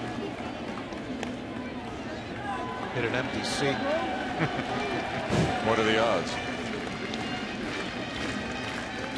Let's give credit to those who have stayed, though. This game goes 14, 15, 16 innings. Everyone should get a ball, that's for sure.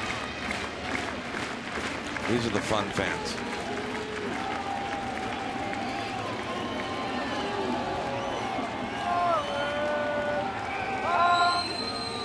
Again, the 3-2. And fouled off again by Ghost. That's a breaking ball, Johnny. He looked like he was late on that pitch. Is that late, or is he trying to hit a ball? Either that, or he's trying to get out in front of the fastball, and he sees it's a breaking ball, and he has to kind of double clutch on it, making him late. But I don't, unless he's just in defense mode right now, trying to work a walk.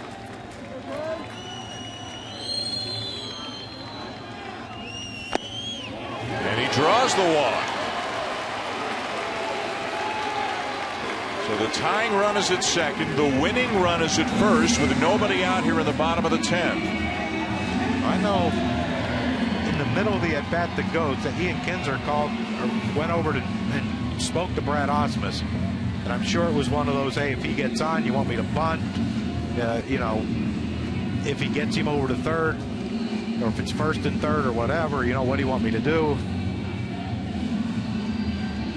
Now Dave Clark's telling him what to do. You better listen to Dave Clark, by the way. He's Gold Glove boxer.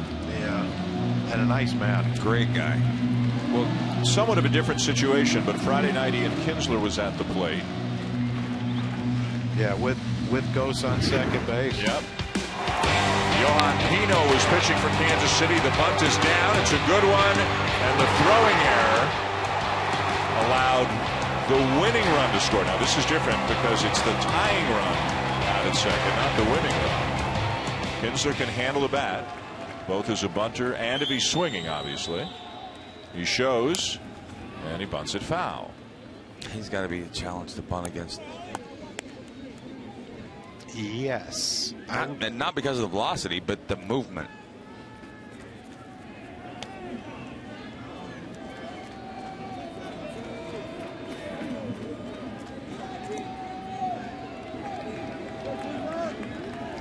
I wonder if they said give it one shot to try to get him over. If not, then go swinging. Sure, they'd rather the count be 1-0.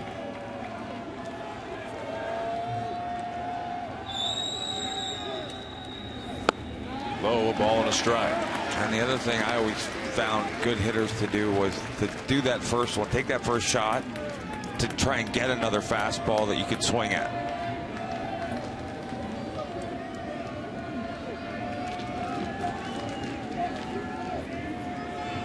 He just peeked down to third out of the corner of his eye to see where Colon was. Colon again, not a natural third baseman, more of a middle infielder. Pulls the bat back and he takes ball 2.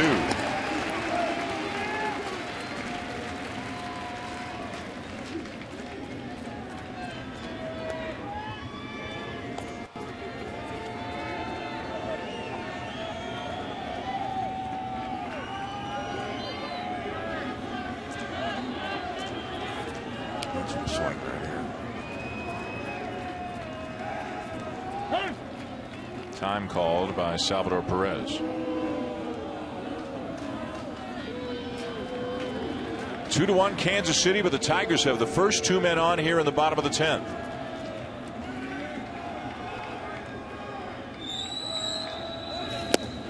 Pulls the bat back again. Ball 3.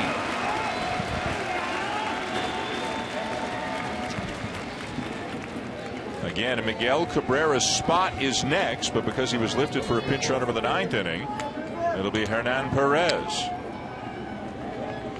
They must think a lot of Hernan Perez if they're bunting their star second baseman, hitting over 300 this season.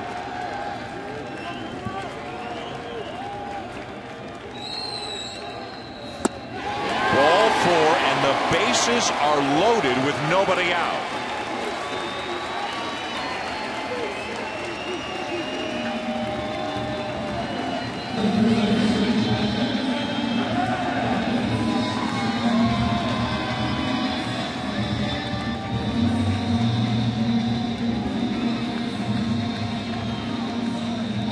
Really struggling here, has not blown a save since last July. He will face Perez, who is just 2 for 18 this year. On a ground ball anywhere but third, first, or back to the pitcher is going to get the run in. Looks like that Miggy hitting here. Yeah, I don't know why the middle infield would be playing back. Well, they don't want a hard hit grounder to get past them if they're in, and both runs score and they lose. So okay, they'd rather play for the tie, right? Thinking that their bullpen's better than Detroit's. I don't know if stats mean anything, but they are. This is one of the few guys though that can pitch out of this situation. As hard as it is. Great block. Oh, he's good, so good. That wasn't the block. It was the fact that that's a breaking ball that takes a really weird hop, and he still kept that ball. Not only did he keep it in front of him, but he killed it. And this late in the game, when everything's dug up and you can the batter's boxes in front of home, you can see what it does for a pitcher's confidence, though. He's not afraid to bounce a breaking ball, and that's huge.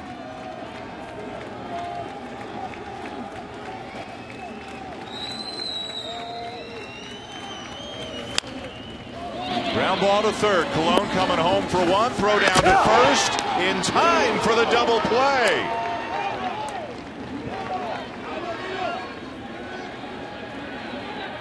So second and third, 2 down. And the Royals still have the 1-run lead. Well, like I said, anywhere but third, back to the pitcher to first, and he hits it to third. Colon, the middle infielder. Beautiful throw to Perez. Perez with a beautiful exchange. Pretty quickly turned. Look at that throw. Leads him right into the line. Just a catch, a step, and a throw. And I don't care how fast Perez is or anyone else, that's a double play. Now you're taught as a base runner there, you're supposed to try and take the catcher out of that play. Yeah. Not dirty, but you're supposed to slide and kick him out of that play. And it looked like he didn't even. He kind of went down after the play to try and slide, but didn't. Well, I know Howland's control's not been great, and I know Victor's struggling left-handed, but you can't let him beat you, can you? No. Hey, guys, down here, a lot of the Royals players were looking into the dugout, waving 4 fingers, asking that very question: are we going to walk Martinez here? I don't.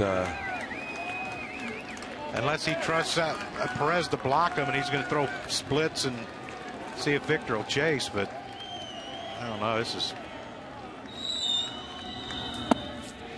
This speaks to how much they think Martinez's knee is bothering him, especially from the left side of the plate. Or they're trusting Holland's command to pitch around him without intentionally walking him and maybe getting a chase. Yeah, and he might throw another split, and if Victor doesn't take it, it's 2-0. Then they might go for him and walk. You give him 2 pitches to see if Victor will commit. You're talking about one of the premier closers, strikeout guys in the game. Fastball down and away, ball 2. Yoenis Cespedes on deck for the Tigers. That's the only reason I might not let him pitch around him unintentionally and might just put forward. Fastball command hasn't been good tonight. Great. I would want close. No, that's what I'm saying. Yeah, that's what I'm saying. You don't want to miss with that again, especially against this guy. Back leg sore or not.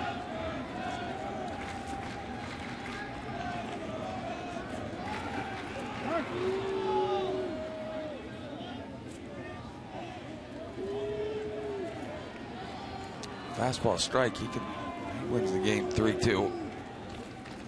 If you look where Omar Infante's playing, he hits one close to where the second base umpire is.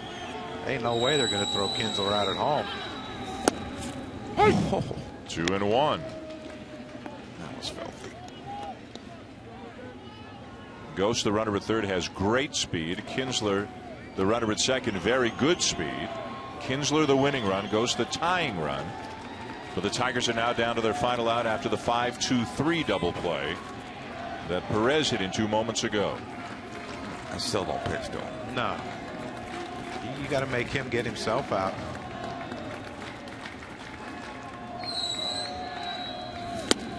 Inside, ball 3. Now you go soft again, right? Split. No strike here. Just put him on. See if he'll chase. I know the hardest thing to do is 3-1 to sit on something off speed, split or something. But if Holland keeps one up, maybe into the strike zone. That's why you throw fastball, though, because you don't want to. Yeah. Sometimes you overthrow break. You can't command a breaking ball or strike zone as much, I think. Oh. Breaking ball for a strike, and it's 3-2. That's the one where you just set on breaking ball, and if he makes a mistake, you try to hammer it. He hung that one. And leave a fastball alone.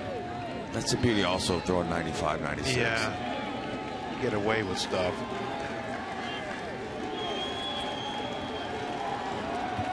What are you sitting on as a hitter right here? Contact. That's all. You can't. It's been so unpredictable this at bat, but besides the fact that when he got down 2-0-3-1, he threw a split. So as a hitter, you're protecting against a fastball and middle out, hoping he throws something. Are you looking middle out or middle in? No, I'm just looking. Okay. Can't go either way here. You don't know with him. His fastball command's been awful. And now Holland steps off. Martinez steps out. Holland steps off. Perez goes to the mound. His pace of play taking a beating here in this one. Hey guys, one thing to keep in mind, when you talk to teammates of Victor Martinez, they will tell you they think he controls the tempo and at bat better than any hitter in the major leagues. And it does seem like you've got that going on between these two right now. So, Crookie, you got a guy throwing 96. You're not sitting on the side of the plate. You're just sitting to make contact? Yeah, contact. Okay. And the only thing you can hope for is he makes a mistake on his split and hangs it, or he bounces it so far in front of home you don't have to swing at it. But if it's even down, but a catchable ball for Perez, but down out of the strike zone, with his velocity, it still could get you a swing and miss. All right, everybody's ready. Second and third, 2 down, 3-2. Checks the swing. On the appeal, he did not go, and the bases are loaded.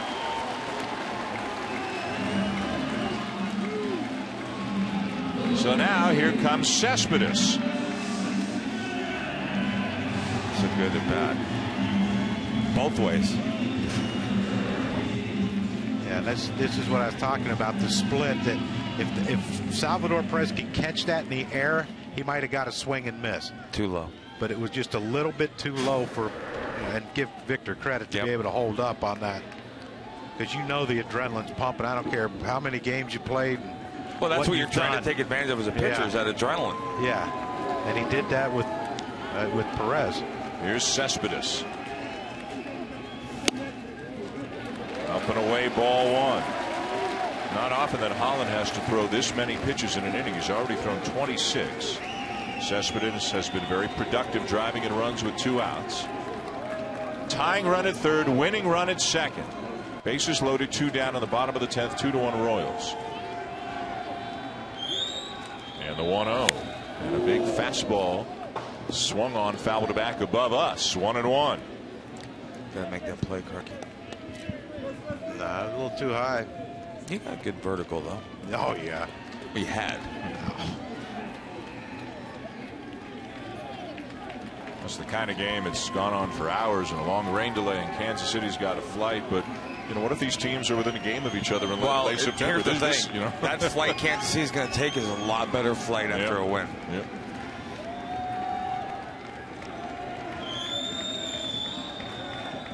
One outside, ball 2. And on the flip side, you score a run in the 10th. You bring your closer in, who's been shut down. Yeah. And he gives up a hit. He gives up a hit right here. Cespedes. It's going to be a tough flight for about an hour.